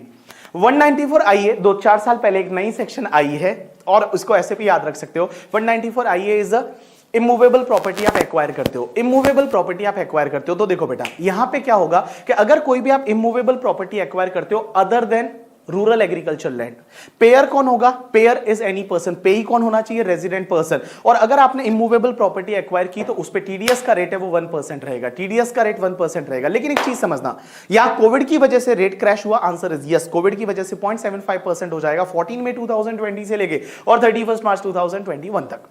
अब एक और चीज समझना, यहां पे टीडीएस तभी कटेगा जब कंसिडरेशन ऑफ दैट प्रॉपर्टी है, immovable property, that is 50 lakh और मोर, मींस लेस देन 50 लाख है तो टीडीएस नहीं कटेगा। सर एग्जैक्ट 50 लाख है तो भी टीडीएस कटेगा? Answer is yes. एक बात समझना, ऐसी 2-3 सेक्शन है जहां पे ऐसी लैंग्वेज यूज हुई है। एक तो तुम्हारा 192A में जो ईपीएफ का पेमेंट लेस देन 50,000 है तो टीडीएस नहीं कटेगा, एग्जैक्ट 50 है तो टीडीएस कटेगा। दूसरा 194DA में लाइफ इंश्योरेंस पॉलिसी का मैच्योरिटी लेस देन 1 लाख है तो टीडीएस नहीं कटेगा, एग्जैक्ट 1 लाख है तो टीडीएस कटेगा। और उसके बाद इस सेक्शन में लेस देन 50 लाख है तो टीडीएस नहीं कटेगा, 50 लाख है तो टीडीएस कटेगा। लेकिन एक बात बताओ, बाकी जितनी भी सेक्शन थी जैसे 194C है, जैसे उसमें 30 और 1 लाख है तो एग्जैक्ट 1 लाख है तो टीडीएस नहीं कटेगा, बट यहां पे बेटा एग्जैक्ट 50 लाख है तो भी टीडीएस कटेगा। अब एक और चीज समझना, यहां 50 लाख कंसिडरेशन की बात की हुई है, यहां 50 लाख है वो एसडीवी की बात नहीं की हुई। हो सकता है प्रॉपर्टी का एसडीवी 55 लाख है बट कंसिडरेशन है वो अगर मान लो 45 लाख है तो उस केस में टीडीएस काटने की जरूरत नहीं है। अब एक और चीज समझना कि बहुत बार क्या होता है, बिल्डर अगर कोई भी घर बेचता है तो उसके साथ में क्लब मेंबरशिप भी साथ में देता है, पार्किंग चार्जेस भी साथ में लेता है, और जो क्या बोलते हैं लाइट इलेक्ट्रिसिटी फैसिलिटी का चार्जेस भी साथ में लेता है सेल के टाइम पे। तो भैया ये 50 लाख की लिमिट देखते टाइम ये सब इंक्लूड होंगे, मींस इंसिडेंट ऑफ सेल है। अगर बिल्डर कोई भी फ्लैट वगैरह सेल करता है उसके इंसिडेंटल ये जो एक्सपेंसेस है वो अगर अपने से कलेक्ट करता है तो वो 50 लाख की लिमिट में आएगा और बेटा उस पर भी टीडीएस है वो 1% की रेट से कटेगा। Next section is 194IB। 194IB क्या बोलता है कि अगर मान लो आप इमूवेबल प्रॉपर्टी भाड़े पे लेते हो, कैसे याद रखोगे? IB इज इमूवेबल प्रॉपर्टी भाड़े पे लेते हो, पेयर कौन होना चाहिए? सिर्फ मेरी wife, that is individual HUF, जो 194I में कवर नहीं हुए थे। आपको पता है 194I वहां पे रेंट था, rent plant and machinery furniture immovable property सब था उधर। तो अब यहां पे क्या लिखा हुआ है? सिर्फ इमूवेबल प्रॉपर्टी भाड़े पे लेते हो। लेकिन पेयर में क्या लिखा है? Individual HUF। क्योंकि एक बात बताओ, इंडिविजुअल HUF कौन सा वाला? जो 194I में कवर नहीं होता। अगर वो 194I में कवर हो जाता है तो 194I में टीडीएस काटेगा, बट अगर 194I में कवर नहीं होता है तो बेटा इसको यहां पे टीडीएस काटना पड़ेगा। अगर आपने इमूवेबल प्रॉपर्टी भाड़े पे ली और पर मंथ और part of the month rent 50,000 से ज्यादा है पर मंथ और पार्ट ऑफ द मंथ है वो रेंट 50,000 से ज्यादा है तो आपको टीडीएस इस पर्टिकुलर सेक्शन में काटना पड़ेगा। तो इधर देखो, मेरी तरफ देखो, मेरी तरफ देखो। सबसे पहले पेयर कौन होना चाहिए? इंडिविजुअल एंड एचयूएफ, जो 194I में कवर नहीं होते। पेई कौन होना चाहिए? Resident person. रेट क्या रहेगा? 5%। टीडीएस का रेट कोविड की वजह से 3.75% इन पर्टिकुलर पीरियड। अब एक चीज समझना, इस पर्टिकुलर सेक्शन में टीडीएस तभी कटता है जब पर मंथ और पार्ट ऑफ द मंथ वो इमूवेबल प्रॉपर्टी का रेंट है वो 50,000 से ज्यादा है। एग्जैक्ट 50 या उससे कम है तो टीडीएस नहीं कटेगा। एक और चीज समझना, इस सेक्शन में थोड़ी यूनिक चीज है। यूनिक ये है कि टीडीएस काटना कब है। हमने बाकी सब सेक्शन में तो क्या पढ़ा हुआ है कि जब भी पेमेंट और क्रेडिट व्हिचएवर इज अर्लियर हर महीने काटेंगे, लेकिन यहां पे एक चीज ध्यान रखना, ये सेक्शन बोलती है कि टीडीएस काटना है only at the time of crediting और payment of the last month of the rent. Means जब भी आप लास्ट महीने का रेंट पे करोगे या क्रेडिट करोगे तभी टीडीएस काटना है। लास्ट मंथ का रेंट आप पे करोगे या क्रेडिट करोगे तभी आपको टीडीएस काटना है। आपको हर महीने टीडीएस काटने की जरूरत नहीं है। मींस लास्ट मंथ का रेंट है, जब आप पे करते हो या क्रेडिट करते हो उसी टाइम आपको टीडीएस काटना है। Last month of the year या last month of the tenancy. जैसे last month of the year is a March and last month of the tenancy, मान लो आपने दिसंबर में घर खाली कर दिया तो दिसंबर जो है वो last month of the tenancy रहेगा करके, ठीक है। अब एक और चीज समझना, लास्ट मंथ का जो रेंट है वो क्रेडिट या पे करोगे तब टीडीएस काटना है। अब एक चीज समझना, हुआ क्या इसमें, अगर मान लो पेई ने अपना पेन नंबर नहीं दिया तो पेई ने पेन नंबर नहीं दिया तो आप टीडीएस 20% से काटोगे। लेकिन एक चीज समझना, अगर पेई ने अपना पेन नंबर नहीं दिया, पेई ने अपना पेन नंबर नहीं दिया तो यहां 20% से काटोगे। लेकिन ध्यान रखना वो टीडीएस का amount last month of rent से ज्यादा नहीं होना चाहिए। जो लास्ट मंथ ऑफ रेंट है वो लास्ट मंथ ऑफ रेंट से ज्यादा नहीं होना चाहिए। That TDS amount should not be more than the last month of rent. You got my point or not? Yes. चलो अब एक और चीज समझना, 194IC। 194IC क्या बोलता है कि अगर मान लो वो जॉइंट डेवलपमेंट एग्रीमेंट, याद है 45(5)(a) कैपिटल गेन में पढ़ा था, बिल्डर के साथ अग्रीमेंट में एंटर करते हो, बिल्डर आपको प्रोजेक्ट बनाने के बाद कुछ फ्लैट देगा, कुछ पैसा भी देता है, तो बिल्डर अगर कुछ पैसा देता है तो टीडीएस इस सेक्शन में घटेगा। पेयर एनी पर्सन, पेई रेजिडेंट पर्सन, टीडीएस का रेट 10%, कोविड की वजह से 7.5%। अब एक चीज समझना, सिर्फ मनी कंसिडरेशन है इसमें। जो मनी वाले कंपोनेंट पे टीडीएस कटेगा, जो इन काइंड वाला कंपनसेशन है उस पे टीडीएस आपका नहीं कटेगा। Next section is 194J। 194J is related to the Jaani Dushman. जो भी जानी दुश्मन है, जानी दुश्मन कौन होते हैं? आपका बॉस, प्रोफेशनल, हम लोग, ठीक है। हम लोग जानी दुश्मन नहीं है भाई। तो आपका जो बॉस है, जो ऑफिस में काम करते थे professional, they are the Jaani दुश्मन फॉर यू। तो आप एक बात समझना, ये सेक्शन क्या बोलती है कि भैया 5 पेमेंट पे टीडीएस इस सेक्शन में कटेगा 194J। Professional fees, technical fees, royalty, non compete fees and director fees. क्या क्या बोला? Professional fees, technical fees, royalty, non compete fees and director fees. ये 5 चीजों पे टीडीएस इस पर्टिकुलर सेक्शन में कटेगा। पेयर कौन होना चाहिए? Any person but other than बीवी सर की वाइफ। मींस इंडिविजुअल एचयूएफ को टीडीएस तभी काटना है जब लास्ट ईयर का टर्नओवर 1 करोड़ से ज्यादा था या ग्रॉस रिसिट 50 लाख से ज्यादा था। पेई कौन होना चाहिए? Resident person. रेट क्या रहेगी? अब एक बात समझना, यहां रेट्स में अमेंडमेंट्स है। All people just pay attention, आपका पूरा ध्यान इधर होना चाहिए। यहां पे रेट्स में कुछ अमेंडमेंट्स है, तो रेट्स को आप ऐसे याद रखो। इधर देखो, इधर देखो, रेट्स को आप ऐसे याद रखो कि अगर आप कोई भी पेमेंट किसी कॉल सेंटर को कर रहे हो, किसको पेमेंट कर रहे हो? कॉल सेंटर को, टीडीएस का रेट 2%। कॉल सेंटर को कर रहे हो, टीडीएस का रेट 2%। दूसरा, फीस फॉर टेक्निकल सर्विस है but not being professional service.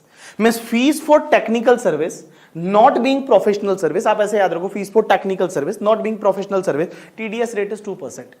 या फिर रॉयल्टी है फॉर द सेल या डिस्ट्रीब्यूशन या एग्जीबिशन ऑफ मूवी से रिलेटेड रॉयल्टी है तो 2%। बाकी सब केसेस में आपका टीडीएस का रेट 10%।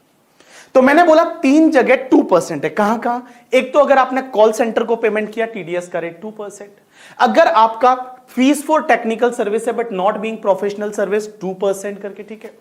और उसके बाद में अगर आपका रॉयल्टी है, सेल, डिस्ट्रीब्यूशन और एग्जीबिशन ऑफ द मूवी, उससे रिलेटेड 2%, बाकी सब जगह 10%। कोविड की वजह से रेट क्रैश हुआ है? आंसर इज यस, कोविड की वजह से रेट क्रैश हुआ है और 2% की जगह 1.5%, 10% की जगह 7.5%।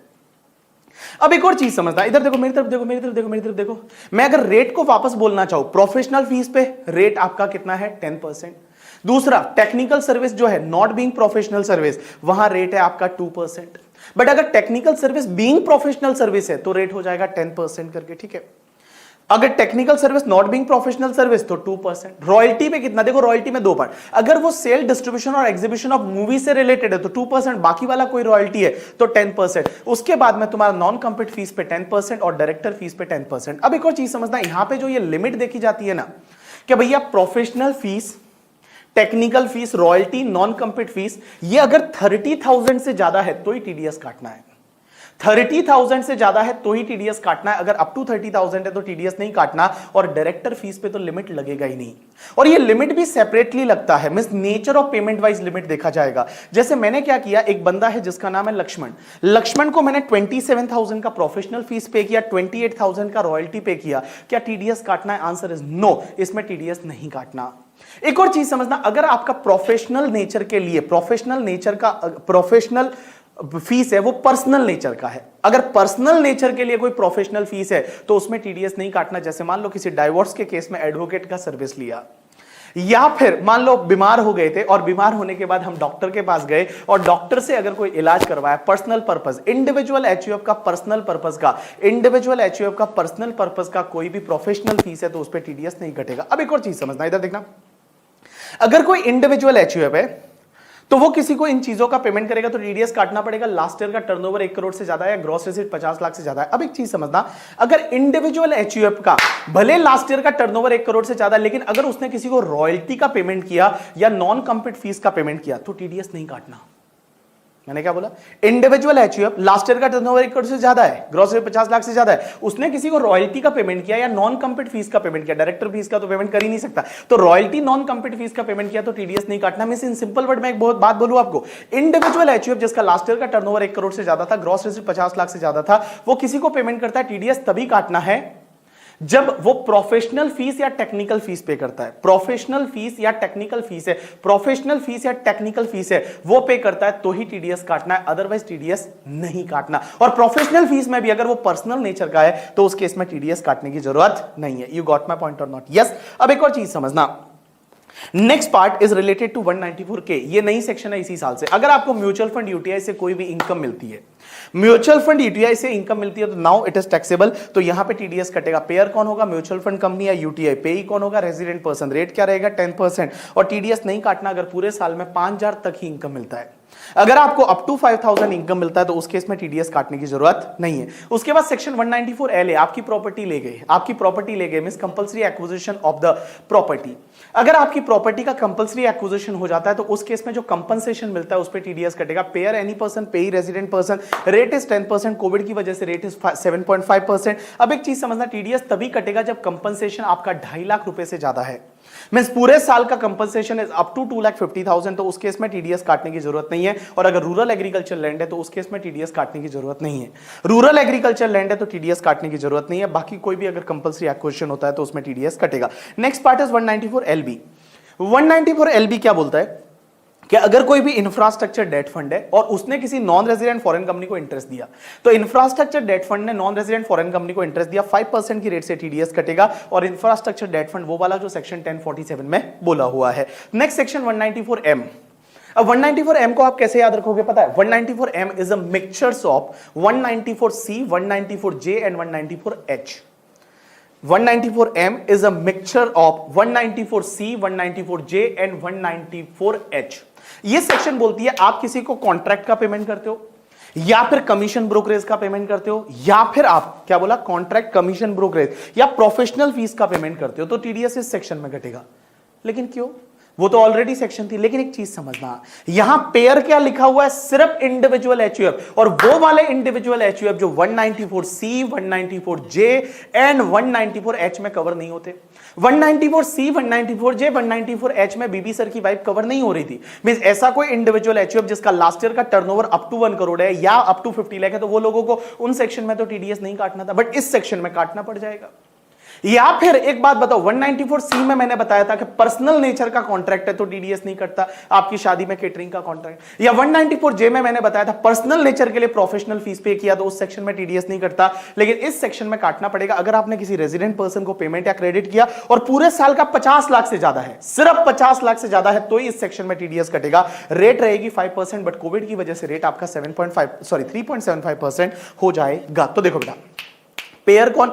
इंडिविजुअल एचयूएफ, जो वहां पे 194C 194H 194J में कवर नहीं हुआ। और अगर किसी भी पर्सन को आप पेमेंट कर रहे हो, रेजिडेंट पर्सन को, क्या प्रोफेशनल फीस का, कॉन्ट्रैक्ट का या कमीशन ब्रोकरेज का, और पूरे साल का मिला के जो पेमेंट किया वो 50 लाख से ज्यादा है, तो 5% की रेट से टीडीएस काट लो। कोविड की वजह से रेट 3.75% हो जाएगी। अब एक चीज समझना, जैसे एक बंदा है जिसका नाम है मिस्टर काका, काका को मैंने मान लो यहां पे प्रोफेशनल फीस का पेमेंट किया 5 लाख का, मैंने कॉन्ट्रैक्ट का पेमेंट किया 40 लाख का, 45 लाख हो गया, और 10 लाख मान लो मैंने उसको कमीशन ब्रोकरेज पे किया, टोटल 55 लाख है। क्या मुझे टीडीएस काटना पड़ेगा? Answer is yes. मींस किसी पर्टिकुलर पर्सन को जो आप पेमेंट या क्रेडिट कर रहे हो वो 50 लाख से ज्यादा है, तो उस केस में आपको टीडीएस है वो टीडीएस काटना पड़ेगा।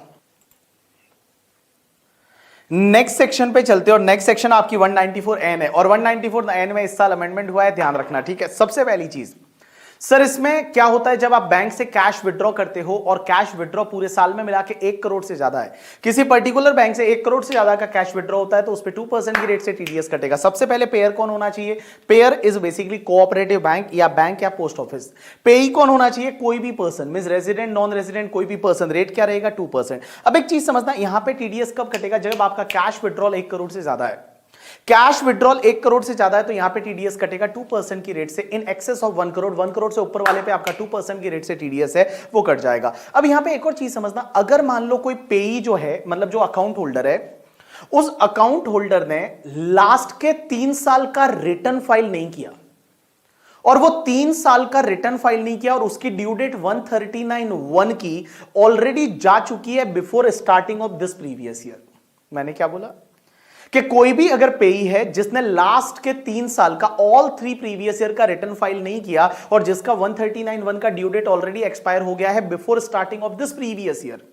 जैसे एक बात बताओ, अपना previous year is 2021, so 2021 starting is 1 अप्रैल 2020, तो 1 अप्रैल 2020 से पहले ड्यू डेट कौन से ईयर की रिटर्न फाइलिंग की जा चुकी है? 19-20 की नहीं गई। Previous year 18-19, 17-18 and 16-17। सो अगर कोई पर्सन है जिसने प्रीवियस ईयर 16-17, 17-18 एंड 18-19 वो 3 साल का रिटर्न फाइल नहीं किया है, तो उस केस में बेटा यहां पे जो लिमिट है जो 1 करोड़ की है वो वहां 20 लाख हो जाएगी। मिस 20 लाख से ज्यादा कैश विड्रॉ हुआ तो आपका 20 लाख के बाद वाले पे आपको 2% की रेट से टीडीएस कटेगा, और अगर 1 करोड़ से ज्यादा है तो 5% की रेट से टीडीएस कटेगा 1 करोड़ से बाद। तो मैंने आपको क्या बोला? All people just pay attention. Normally यहां पे टीडीएस 1 करोड़ से ज्यादा कैश विड्रॉ होता है तो उस पे आपका 2% की रेट से कटेगा, लेकिन जो नॉन फाइलर है अकाउंट होल्डर, जो नॉन फाइलर अकाउंट होल्डर है जिसने लास्ट के 3 साल का रिटर्न फाइल नहीं किया इस प्रीवियस ईयर के पहले, ऑलरेडी वो ड्यू डेट उस ईयर की 139 वाली जा चुकी है, तो उसके लिए 20 लाख से ज्यादा होते ही आपका 2% से टीडीएस, और 1 करोड़ से ज्यादा है तो आपको 5% की रेट से टीडीएस है वो काटना पड़ेगा। You got my point or not? Yes. अब एक चीज समझना, यहां पे ये सेक्शन नहीं लगेगी। कब नहीं लगेगी? कुछ एक्सेप्शनल केसेज है जो कैश विड्रॉल के केस में ये सेक्शन नहीं लगेगी। पहला, अगर गवर्नमेंट कैश विड्रॉ करती है, या कोई भी बैंक या कोऑपरेटिव बैंक या पोस्ट ऑफिस वो कहीं और किसी बैंक, कोऑपरेटिव बैंक या पोस्ट ऑफिस से कैश विड्रॉ करते हैं तो ये सेक्शन नहीं लगेगी। मींस जो पेई है वो गवर्नमेंट है, bank, cooperative bank, post office है, या business correspondent of the bank और कोऑपरेटिव बैंक है, या व्हाइट लेवल एटीएम ऑपरेटर है। बहुत सारी कंपनियां ऐसी है जो एटीएम ऑपरेटर है तो उन पे भी ये सेक्शन नहीं लगेगी, या फिर कोई भी नोटिफाइड पर्सन है उस पे भी ये सेक्शन नहीं लगेगी। अब एक बात समझना, यहां पे कौन कौन से लोगों को नोटिफाई किया, तो सबसे पहला, अगर कोई भी ऑथोराइज्ड डीलर है या एजेंट है जो फुल फ्लेज मनी चेंजर है जिनको आरबीआई से लाइसेंस मिला हुआ है, तो फुल फ्लेज जो मनी चेंजर है जिनको आरबीआई से लाइसेंस मिला हुआ है और वो कैश विड्रॉ करते हैं तो उस केस में ये सेक्शन नहीं लगेगी। लेकिन वो काम क्या कर रहे हैं? Purchase of the foreign currency from the foreign tourist और नॉन रेजिडेंट विजिटिंग इंडिया। जो फॉरेन के टूरिस्ट है या नॉन रेजिडेंट वो इंडिया में विजिट करते हैं तो उनसे फॉरेन करेंसी खरीदते हैं, उनको इंडियन रुपीस देते हैं, या फिर जो इंडियन रेजिडेंट पर्सन है जो इंडिया के बाहर गया था घूमने के लिए वो वापस इंडिया में रिटर्न होता है तो क्या करता है? इंडियन करेंसी लेता है फॉरेन करेंसी देके, तो ये वाला काम कर रहे हैं। या फिर disbursement of inward remittance to the recipient beneficiary in India in cash under money transfer service scheme MTSS of RBI, उसमें अगर वो ये पैसा जो है वो उसको रेमिटेंस करते हैं तो उस केस में उन पे ये सेक्शन नहीं लगेगी। तो आप ऐसे याद रखो कि जो फुल टाइम मनी चेंजर है उस पे ये सेक्शन नहीं लगेगी। उसके बाद जो तुम्हारे एपीएमसी मंडी में जो एजेंट्स होते हैं, एपीएमसी मंडी आजकल बहुत चल रहा है किसान आंदोलन की वजह से, तो जो agriculture agriculture produce market committee होती है, जो मंडियां होती है, उस मंडी में जो भी तुम्हारे एजेंट या ब्रोकर होते हैं वो अगर कैश विड्रॉ बैंक से करेंगे तो उस पर ये सेक्शन नहीं लगेगी। और जो सीआरएस एजेंसी है, जो cash replenishment agency, cash replenishment agency किसको बोलेंगे कि जो लोग एटीएम में पैसा चेंज करते हैं, मींस एटीएम में पैसा फिलअप करते हैं, ऐसी बहुत सारी एजेंसी है जो एटीएम में पैसा फिलअप करती है, या फिर तुम्हारे एटीएम ऑपरेटर के जो क्या बोलते हैं एजेंट्स रहेंगे, उन पे ये सेक्शन नहीं लगेगी। तो आप मुझे इधर देखो सब लोग, सर ये सेक्शन कहां कहां नहीं लगेगी? तो मैंने बोला कि तुम्हारा 194N जो सेक्शन है वो कहां कहां पे नहीं लगेगा। पहला, गवर्नमेंट कैश विड्रॉ करती है, या फिर बैंक है, cooperative bank, post office cash withdraw करता है, business correspondent of cooperative bank है वो कैश विड्रॉ करता है, व्हाइट लेबल ऑपरेटर जो है, जो एटीएम ऑपरेटर है वो कैश विड्रॉ करते हैं, या एनी अदर नोटिफाइड पर्सन। और नोटिफाइड पर्सन में पहला फुल फ्लेज जो मनी चेंजर है वो कैश विड्रॉ करता है। तो दूसरा, अगर कोई भी कमीशन एजेंट है जो, या फिर ट्रेडर जो एपीएमसी मंडी में रजिस्टर्ड है वो अगर करता है, या फिर जो सीआरएस होते हैं, कैश रिप्लेनिशमेंट एजेंसी, वो कैश विड्रॉ करता है, तो ये सेक्शन नहीं लगेगी। उसके बाद एक सेक्शन आई है 194O, और 194 बेटा ओ इसी साल से आई है। और 194O सेक्शन क्या बोलती है कि तुम्हारा जो ई कॉमर्स ट्रांजैक्शन होगा, ई कॉमर्स ऑपरेटर जो है वो ई कॉमर्स पार्टिसिपेंट को जब पेमेंट करेगा या उसका अकाउंट क्रेडिट करेगा तो यहां पे टीडीएस कटेगा। तो मैंने बोला कि अगर मान लो ई कॉमर्स मतलब इलेक्ट्रॉनिक कॉमर्स, इलेक्ट्रॉनिक कॉमर्स मतलब जो इंटरनेट वाला है, ठीक है। अब एक बात समझना, ये सेक्शन जो है वो 1 अक्टूबर 2020 से, ये सेक्शन ये बोलती है कि अगर कोई भी ई कॉमर्स ऑपरेटर है, ई कॉमर्स ऑपरेटर उसको बोलेंगे कि ऐसा ऑपरेटर, ऐसा पर्सन जो कोई भी वेबसाइट ओन करता है या कोई पोर्टल ओन करता है जिसके थ्रू दूसरों के गुड्स वगैरह बेचता है, that is called e commerce operator. Example के लिए अमेजॉन, या एग्जांपल के लिए फ्लिपकार्ट, तो that is called e commerce operator. अब एक बात समझना, ई कॉमर्स ऑपरेटर है वो किसी रेजिडेंट ई कॉमर्स पार्टिसिपेंट को पेमेंट करता है। ई कॉमर्स पार्टिसिपेंट का मतलब वो वाला बंदा जो अमेजॉन या फ्लिपकार्ट के थ्रू अपना गुड्स बेचता है। जैसे हम बीबी वर्चुअल से, और हम लोग क्या करते हैं, हमारी बुक जो कॉम्पैक्ट है वो मान लो यहां पे हम मेक माई डिलीवरी वेबसाइट के थ्रू बेचते हैं, या अमेजॉन के थ्रू बेचते हैं, या फ्लिपकार्ट के थ्रू बेचते हैं, तो we are the e commerce participant. तो एक बात समझना, यहां पे समझने की कोशिश करना, this section is applicable from 1 अक्टूबर 2020 से। पेयर कौन होगा यहां पे? E commerce operator.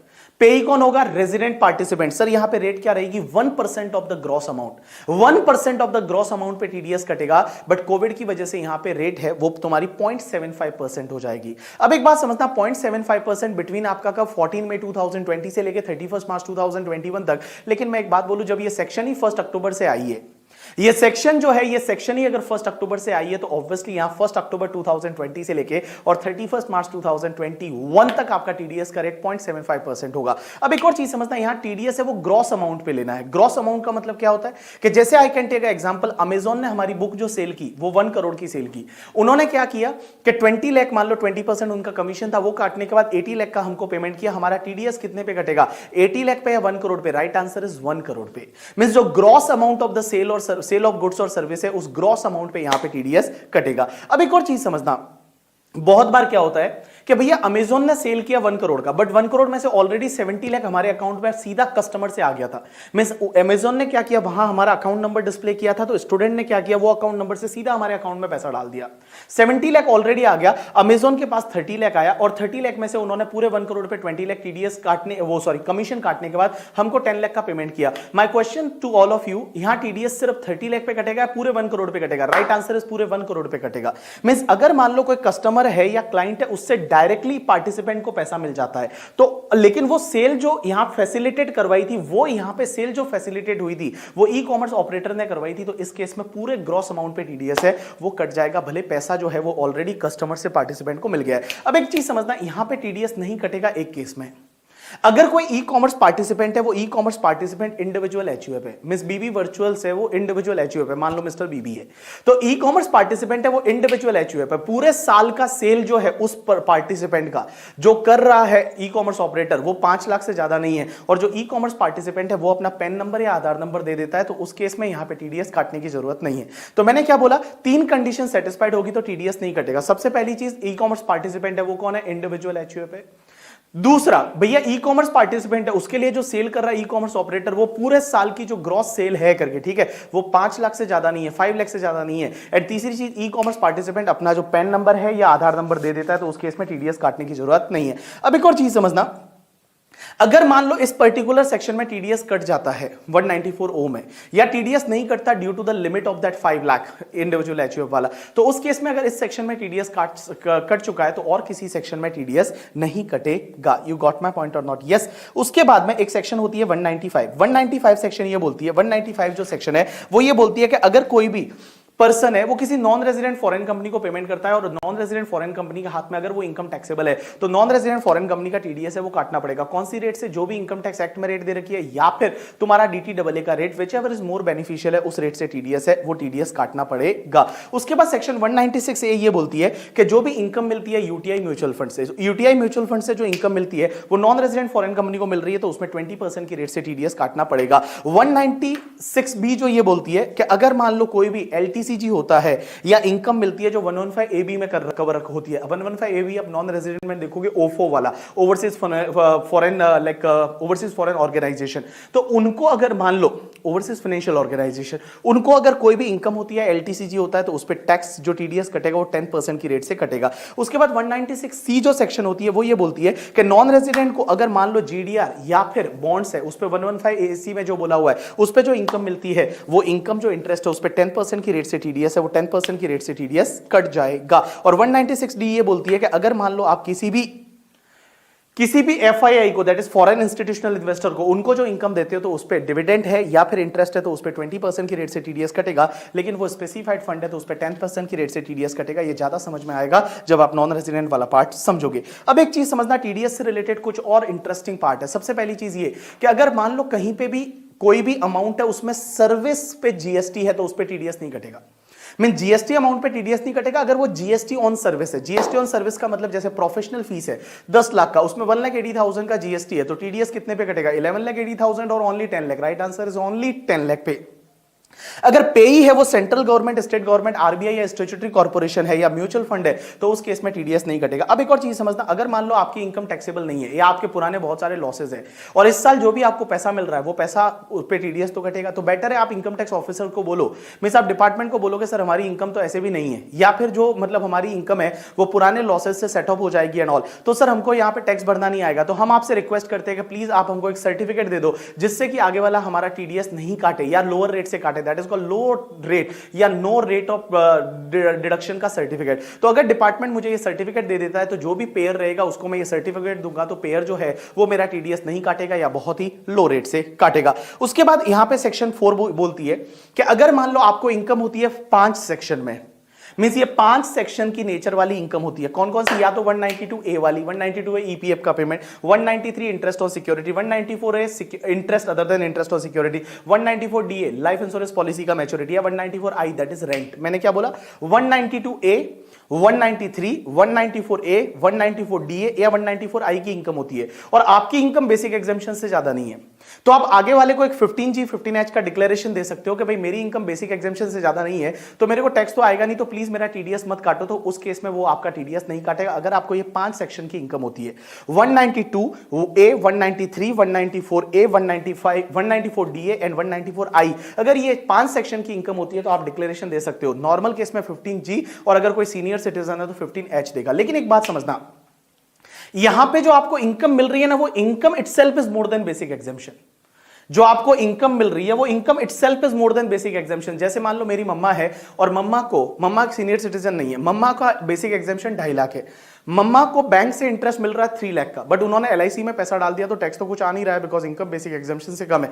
क्या मम्मा डिक्लेरेशन दे सकती है? आंसर इज नो, नहीं दे सकती। मींस जो आपको इनकम मिल रही है that income itself is more then basic exemption, भले आपका net taxable income basic exemption से कम है तो यहां पे आपने जो डिक्लेरेशन दोगे वो एक्सेप्ट नहीं की जाएगी। लेकिन इसका एक एक्सेप्शन है सीनियर सिटीजन। सीनियर सिटीजन के केस में ये एक्सेप्ट की जाएगी। जैसे सीनियर सिटीजन को इंटरेस्ट बैंक से मिलता है वो 4 लाख का है, ठीक है, सीनियर सिटीजन है उसको बैंक से इंटरेस्ट मिलता है, वो बैंक का इंटरेस्ट है वो 4 लाख का है और डिडक्शन के बाद वगैरह उस पर टैक्स नहीं आ रहा है ड्यू टू 87 एंड ऑल, तो उस केस में क्या डिक्लेरेशन एक्सेप्ट की जाएगी? आंसर इज यस, वहां पे डिक्लेरेशन एक्सेप्ट की जाएगी। इस साल एक नई सेक्शन आई है that is the section 197B करके, और 197B जो ऐड की है वो सेक्शन ये बोलती है कि बेटा यहां पे रेट क्रैश होगा। रेट क्रैश कौन कौन सी सेक्शन में हुआ है समझना। एक तो 193 में हुआ, 194 में हुआ, 194A, 194C, 194D, 194DA। ये 194W और 194F है, वो ज्यादा इंपॉर्टेंट है नहीं करके, ठीक है, इसके लिए उसको कवर करते नहीं, बिकॉज 194F तो एक ऐसा है कि आपने म्यूचुअल फंड की कुछ यूनिट है वो 91 92 में खरीदी थी और उसका कुछ पैसा मिलता है तो टीडीएस कटेगा, that is not more important both section. Okay,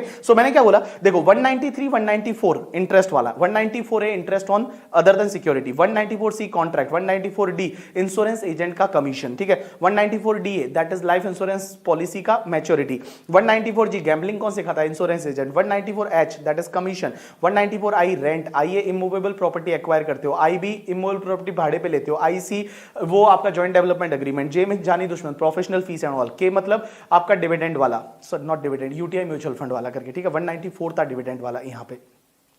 194LA आपकी प्रॉपर्टी जो है वो कंपलसरी एक्वायर हो जाती है। 194LBA क्या होता है कि अगर कोई भी तुम्हारा, याद है 194LBA बिजनेस ट्रस्ट में अपन ने पढ़ा था कि जो बिजनेस ट्रस्ट है वो यूनिट होल्डर को जब पेमेंट करता है और रेजिडेंट यूनिट होल्डर है करके, ठीक है, तो यहां टीडीएस का रेट है वो क्रैश होगा, 10% की जगह 7.5% हो जाएगा। 194LBB क्या बोलता है कि अगर कोई इन्वेस्टमेंट फंड है वो अपने रेजिडेंट यूनिट होल्डर को पेमेंट करेगा तो 10% की जगह जो रेट है वो 7.5% हो जाएगा। और 194LBC क्या बोलता है, अगर कोई सिक्योरिटाइजेशन ट्रस्ट है वो रेजिडेंट यूनिट होल्डर को पेमेंट करेगा तो यहां पे टीडीएस का रेट क्रैश होगा, बट ये रेट क्रैश है वो सिर्फ इस पर्टिकुलर पीरियड में होगा, मींस 14 में 2020 से लेकर और 31 मार्च 2021 के बीच में अगर TDS required to be deduct था तो उस केस में 25% टीडीएस रेट का क्रैश हो जाएगा। अब एक और चीज समझना, टीडीएस का पेमेंट का ड्यू डेट क्या है, तो मैं आपको बताऊं पेमेंट का ड्यू डेट क्या है कि भैया जिस महीने में टीडीएस काटा अगले महीने की 7 तारीख तक आपको जमा करवाना है। जिस महीने में आप टीडीएस काटोगे अगले महीने की 7 तारीख तक आपको जमा करवाना है, लेकिन मार्च का टीडीएस आपको 30 अप्रैल तक जमा करवाना है। क्या बोला मैंने, मार्च का टीडीएस आपको 30 अप्रैल तक जमा करवाना है। तो मैंने क्या बोला, एक बात समझना, मैंने क्या बोला कि अगर मान लो कोई भी टीडीएस आप काटोगे अगले महीने की 7 तारीख, मार्च का टीडीएस 30 अप्रैल तक, लेकिन एक चीज समझना, अगर आपने टीडीएस काटा है 194IA में, 194IB में या 194I में, 194IA में, 194IB में, 194M में, क्या बोला मैंने, 3 सेक्शन बोली, 194IA, 194IB या 194M। 194IA क्या था, इमूवेबल प्रॉपर्टी 50 लाख या उससे ज्यादा का एक्वायर करते हो। 194IB क्या था, इमूवेबल प्रॉपर्टी भाड़े पे लेते हो, 50,000 या उससे ज्यादा का रेंट है। एंड 194M क्या था, मिक्सचर ऑफ 3 सेक्शन, 50 लाख से ज्यादा का प्रोफेशनल फीस, कमीशन एंड आपका ब्रोकरेज वो सब देते थे, ठीक है, कॉन्ट्रैक्ट वाला। तो ये 3 सेक्शन ऐसी है जिसमें आप जो टीडीएस काटोगे ना, आप तो एक तो 10 नंबर लेने की जरूरत नहीं, उन तीनों सेक्शन में आपको 10 नंबर लेने की जरूरत नहीं। और बेटा जो टीडीएस आपने इस महीने में काटा ना, अगले महीने के 30 डेज में आपको जमा करवाना है। मींस अगले महीने की 7 तारीख नहीं, इस महीने में टीडीएस काटा तो अगले महीने के 30 डेज में जमा करवाना है। और यहां आपको 10 नंबर लेने की जरूरत नहीं, आपका पेन नंबर चलेगा। और यहां पे रिटर्न कौन से फॉर्म में फाइल होता है, 26 QB QC and QD। Means 194IA है तो 26 QB, अगर मान लो 194IB है तो 26 QC और 194M है तो 26 QD। ये तुम्हारे जो 3 फॉर्म है, इन फॉर्म में रिटर्न जाएगा। और रिटर्न भी बेटा कब तक फाइल करना है, अगले महीने के 30 दिन के अंदर अंदर। सो अलोंग विथ रिटर्न है वो आपको टीडीएस का गवर्नमेंट को पेमेंट करना है। अब एक बात समझना सर, टीडीएस रिटर्न की ड्यू डेट क्या रहती है, तो टीडीएस रिटर्न की ड्यू डेट क्या रहती है, क्वार्टरली जाता है रिटर्न। जैसे ही क्वार्टर एंड हो जाता है, क्वार्टर एंड के बाद अगले महीने का लास्ट डेट, तो जैसे जून क्वार्टर एंड हुआ तो 31 जुलाई, सितंबर क्वार्टर तो 31 अक्टूबर, दिसंबर क्वार्टर तो 31 जैन, बट मार्च क्वार्टर के लिए 30 अप्रैल नहीं, 31 मई, क्योंकि 30 अप्रैल तक तो आपको मार्च का टीडीएस है वो जमा करवाना पड़ता है, तो यार 31 मई तक है वो आपको रिटर्न फाइल करना पड़ेगा। टीसीएस के केस में ये डेट जो है वो 15th हो जाती है, टीसीएस रिटर्न की ये डेट है वो 15th हो जाती है। अब एक और चीज समझना, जो भी आप टीडीएस रिटर्न फाइल करोगे यहां उसका प्रोसेसिंग होता है अंडर सेक्शन 200A। और 200A सेक्शन ये बोलती है कि इनकम टैक्स डिपार्टमेंट का जो सीपीसी है बैंगलोर में, वो क्या करता है, आपके टीडीएस रिटर्न का प्रोसेसिंग करता है। अगर उसमें कोई अरिथमेटिक एरर है या इनकरेक्ट क्लेम है तो उसको रेक्टिफाई करने के बाद आपको इंटीमेशन मिल जाती है, टीडीएस टीसीएस इंटीमेशन। और टीडीएस टीसीएस इंटीमेशन है वो आपको कब तक मिलेगी, with in 1 year from the end of the financial year in which return was filed. With in 1 year from the end of the financial year in which return was filed है, आपको वो TDS TCS intimation है वो मिल जाती है। अब एक और चीज समझना, आपने अगर मान लो किसी का टीडीएस जो है नहीं काटा तो क्या होगा, तो टीडीएस अगर आपने नहीं काटा या काटा बट गवर्नमेंट को जमा ही नहीं करवा रहे हो तो आपको असेसी इन डिफॉल्ट बनाया जा सकता है। और आपको असेसी इन डिफॉल्ट बनाया जाता है तो उस केस में आपका सेक्शन 220 का इंटरेस्ट और 221 की पेनल्टी लग जाएगी। अब एक और चीज समझना कि बेटा अगर मान लो आपने टीडीएस लेट काटा या फिर आपने टीडीएस काटा बट गवर्नमेंट को लेट जमा करवाया तो आपको एक इंटरेस्ट लगता है। अगर आपने लेट काटा या लेट जमा करवाया तो आपको एक इंटरेस्ट लगता है 201(1)(a) वाला। और ये इंटरेस्ट कब से कब तक लगता है? देखो, अगर आपने लेट काटा तो लेट डिडक्शन पे इंटरेस्ट लगेगा 1% पर मंथ और part of the month from the date on which TDS was deductible till the date on which TDS is deducted. मैंने क्या बोला? इंटरेस्ट जितना अमाउंट टीडीएस का आपने नहीं काटा था, उस लेट काटा है आपने, तो उस पे इंटरेस्ट लगेगा जितना टीडीएस का अमाउंट था उस पे 1% पर मंथ और part of the month from the date on which TDS was deductible till the date on which TDS was deducted. और एक बात बताओ, लेट जमा करवाया, जैसे मान लो इस मंथ में आपने टीडीएस जमा करवाया, अगले महीने की 7th तक आपको जमा करवाना, इस महीने में टीडीएस काटा तो अगले महीने के 7th तक जमा करवाना है। आपने अगर 7th को जमा नहीं करवाया, 8th को जमा करवाया तो इंटरेस्ट लगेगा। Answer is yes. कितना लगेगा? 1.5% पर मंथ और part of the month. But sir कब से लगेगा? क्या 8th से लगेगा? ना बाबा ना, यहां इंटरेस्ट लगेगा from the date on which TDS was deducted till the date on which TDS is paid to government. मैंने क्या बोला? लेट डिपॉजिट करवाया, इंटरेस्ट लगेगा 1.5% पर मंथ और part of the month from the date on which TDS deducted till the date on which TDS is paid to government. Mean जिस दिन TDS काटा उस दिन से लेकर जिस दिन आपने टीडीएस गवर्नमेंट को जमा करवाया उस दिन तक आपको इंटरेस्ट लगेगा 1.5% पर मंथ और पार्ट ऑफ द मंथ। अब एक बात समझना, टीडीएस रिटर्न अगर आप गवर्नमेंट को लेट फाइल करते हो तो उसमें 200 रुपया पर डे का आपको फीस लगेगा। तो जितने दिन का डिले है उसमें 200 रुपया पर डे का फीस लगेगा अंडर सेक्शन 234E। अब एक और चीज समझना, क्या आपको पता पीजीबीपी में मैंने एक कंसेप्ट पढ़ाया था कि अगर मान लो आपने टीडीएस नहीं काटा, सपोज हमने किसी को पेमेंट किया, हमने टीडीएस नहीं काटा, गलती हो गई, बट आगे वाला बंदा बड़ा ईमानदार है, उसने क्या किया, उस इनकम को अपनी इनकम में कंसीडर कर लिया, उसने अपना रिटर्न फाइल कर दिया, जो टैक्स आता था वो पे कर दिया, और हम एक चार्टर्ड अकाउंटेंट से एक फॉर्म लाके दे देते हैं under section 20 under form number 26A करके एक फॉर्म होता है। वो फॉर्म हम अगर चार्टर्ड अकाउंटेंट से लाके दे देते हैं तो उस केस में हम असेसी इन डिफॉल्ट नहीं माने जाएंगे।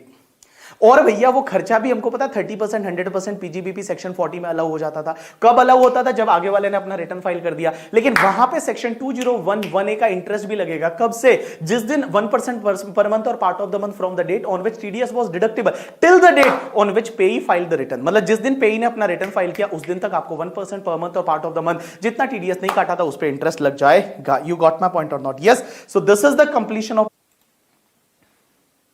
Yes people. अब अपन चालू करते हैं टीसीएस। टीसीएस का मतलब होता है टैक्स कलेक्शन एट सोर्स। अब एक चीज समझना, कुछ गुड्स का सेल होता है और सेल के केस में सेलर क्या करेगा? बायर से टैक्स कलेक्ट करेगा।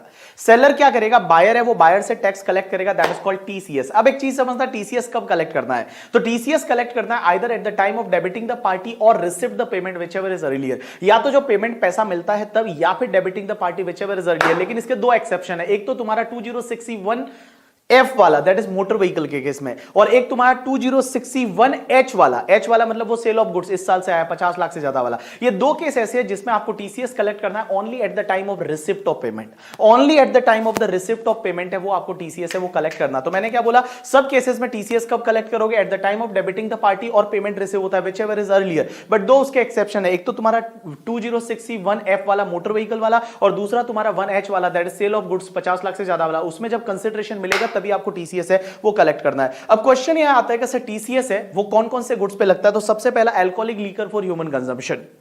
Alcoholic liquor for human consumption, बेवड़े लोगों के पीने का दारू, उस पे टीसीएस लगेगा 1% की रेट से। दूसरा तेंदू लीव्स मतलब बीड़ी पत्ता, उस पे 5% की रेट से।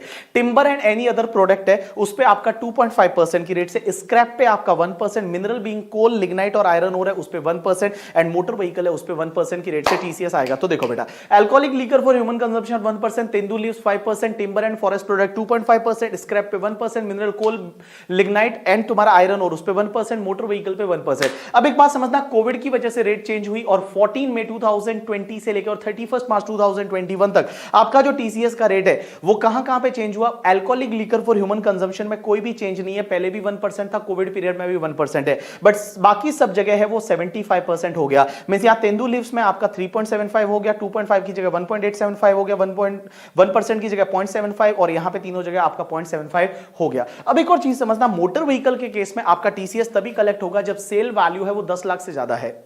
में single transaction sale value 10 lakh से ज्यादा है तो उस केस में टीसीएस कलेक्ट होगा, अदरवाइज टीसीएस कलेक्ट नहीं होगा। अब एक और चीज समझना, बायर है अगर वो गवर्नमेंट है, एम्बेसीज है, कॉन्सुलेट है, हाई कमीशन है, तो उस केस में टीसीएस कलेक्ट करने की जरूरत नहीं है। अब एक और चीज समझना, टीसीएस है वो लीज एंड लाइसेंस के केस में लगता है। तीन चीजों का लीज एंड लाइसेंस, किस किस चीज का? या तो पार्किंग लॉट का, या toll plaza, mine and quarry. तो parking lot, toll plaza, mine and quarry, उसका अगर लीज एंड लाइसेंस होता है तो वहां पे भी टीसीएस आएगा 2% की रेट से।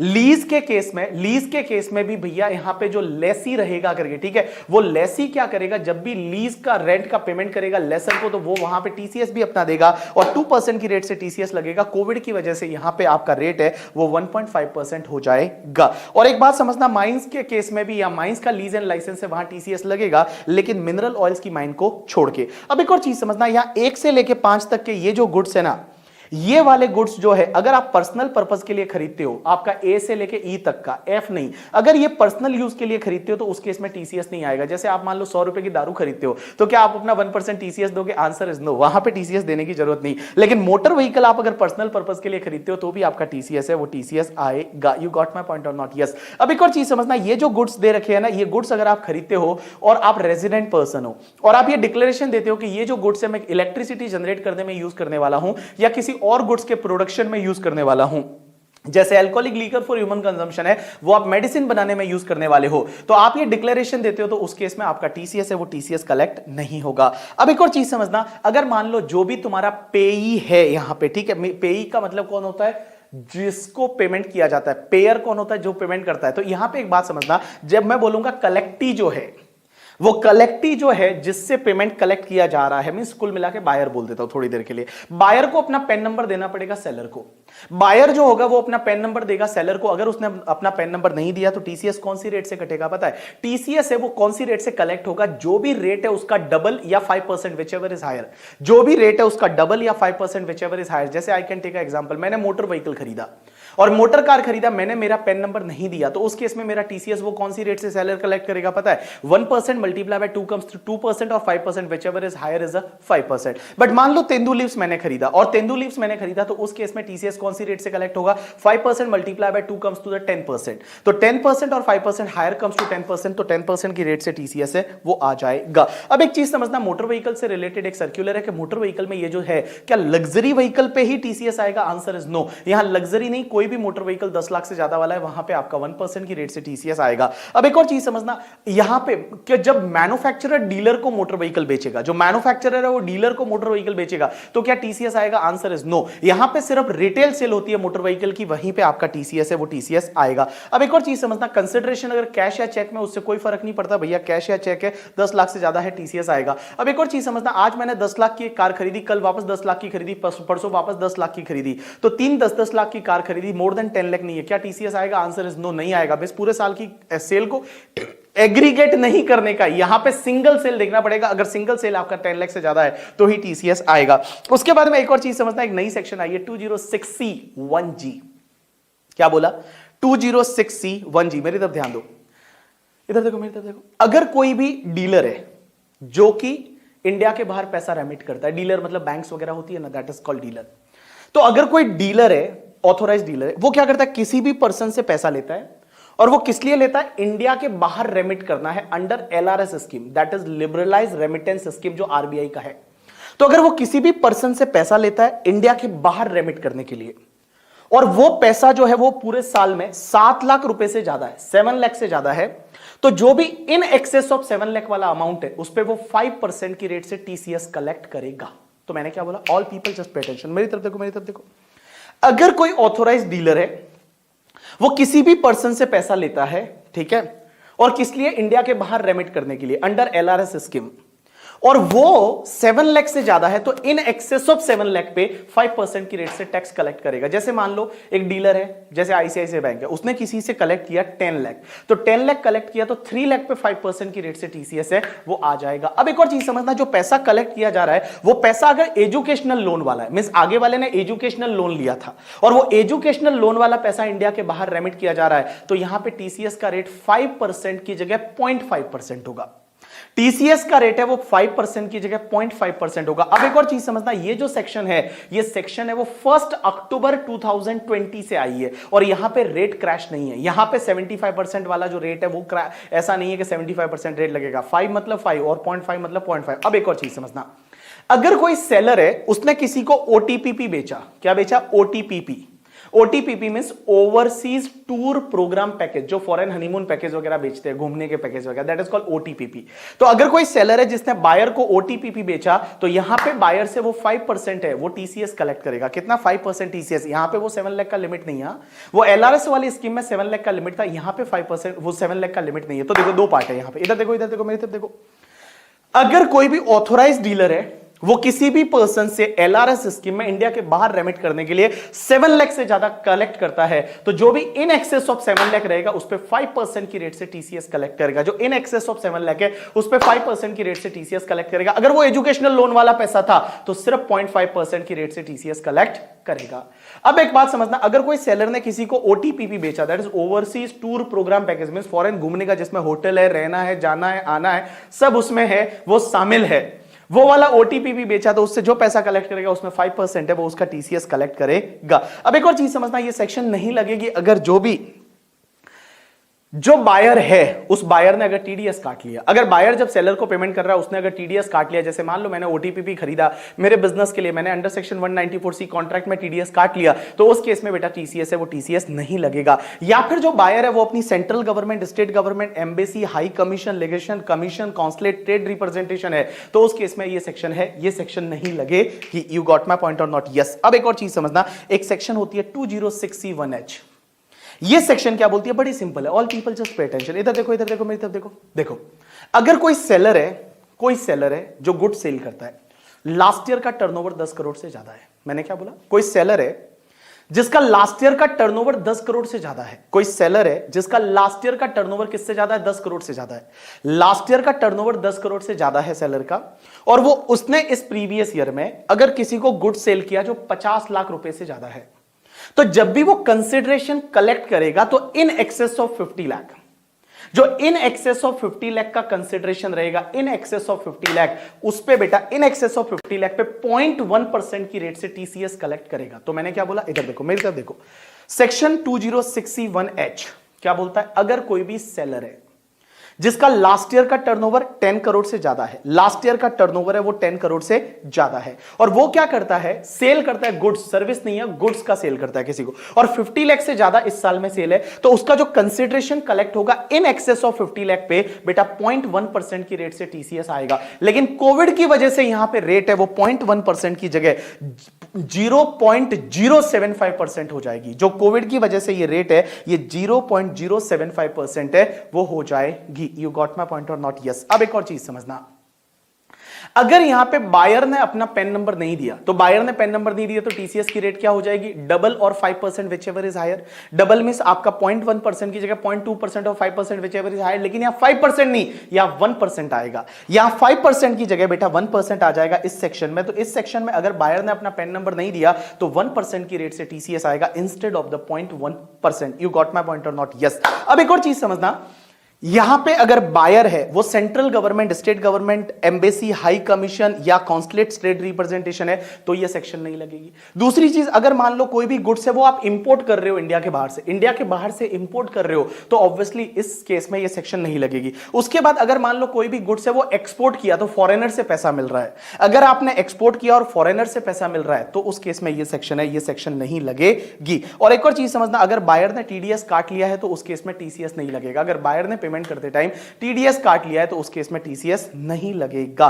This is the completion of this topic. उसके बाद ये फेसलेस कलेक्शन एंड रिकवरी वाला जो अमेंडमेंट है वो आपके असेसमेंट वाले पार्ट में होता है कि भैया अभी फ्यूचर में जाके हर चीज है वो फेसलेस होने वाली है। उसके बाद एक सर्कुलर दे रखा है सीबीडीटी का, और ये सर्कुलर जो है ये नई सेक्शन जो दोनों आई है, एक तो 206C1G और 1H करके, और वहां पे टीडीएस में 194O, उससे रिलेटेड ये सर्कुलर है। तो आप इस सर्कुलर को एक बार आप रीड कर लेना, आपको इजीली समझ में आ जाएगा, क्योंकि मैंने हर एग्जांपल के साथ में इसको दे रखा है। So this is the completion of your topic TDS and TCS. बड़ा ढंग से ये टॉपिक आप करके जाओगे, और इस क्वेश्चन, इस कॉम्पैक्ट में जो जो एग्जांपल दे रखे हैं वो बड़े ढंग से आप करके जाओगे, क्योंकि एग्जामिनर आपको टेस्ट करेगा इस बार टीडीएस में अमेंडमेंट्स पे, क्योंकि अमेंडमेंट ज्यादा है, और जब अमेंडमेंट ज्यादा होते हैं तो ऑब्वियसली अमेंडमेंट से रिलेटेड क्वेश्चन है वो आने का चांस रहता है, और टीडीएस अच्छा खासा कवरेज करता है आपके एग्जाम में। तो आपको ये ध्यान रखना है, जो ये एग्जांपल्स दे रखे एज वेल एज मैंने यहाँ पे बहुत बढ़िया बढ़िया एग्जांपल बना के दे रखे हैं सर्कुलर पे, वो भी आप ढंग से देख के जाओगे। ठीक है, so thanks a lot people, this is the completion of your topic TDS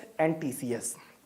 बाकी आगे क्या बोलूं, एग्जाम का टाइम टेबल आ चुका है मई एग्जाम वालों के लिए, जो मई 2021 में अपीयर कर रहे हैं उनके लिए एग्जाम के लिए टाइम टेबल आ चुका है। अब बेटा आप प्रिपेयर हो जाओ और भैया 100% देना चालू कर दो करके, ठीक है, बिकॉज एग्जाम का टाइम टेबल आ गया है। अब अपना टाइम टेबल ढंग से बनाओ और उस टाइम टेबल में कोई भी फ्लेक्सिबिलिटी मत लाओ और जितना टारगेट होता है उस टारगेट को अचीव करो, छोटे छोटे सेलिब्रेशन करो। टारगेट अचीव करने के बाद अपने आप को ये चैलेंज रखो कि भैया चलो आज अगर मान लो ये टारगेट अचीव हो गया करके, ठीक है, तो मैं ये करूंगा, मैं कहीं पे मान लो 1 घंटे के लिए टाइम पास करूंगा या 1 घंटे के लिए मैं घूमने जाऊंगा या अपने आप को मैं ट्रीट दूंगा, ठीक है। तो समथिंग लाइक दैट आप ऐसे अपने छोटे छोटे टारगेट्स बनाया करो कि चलो मैं 2 दिन के अंदर अंदर ये टॉपिक निपटा देता हूं, जैसे ही 2 दिन में हो जाता है मैं वहां आइसक्रीम खाने जाऊंगा, ठीक है।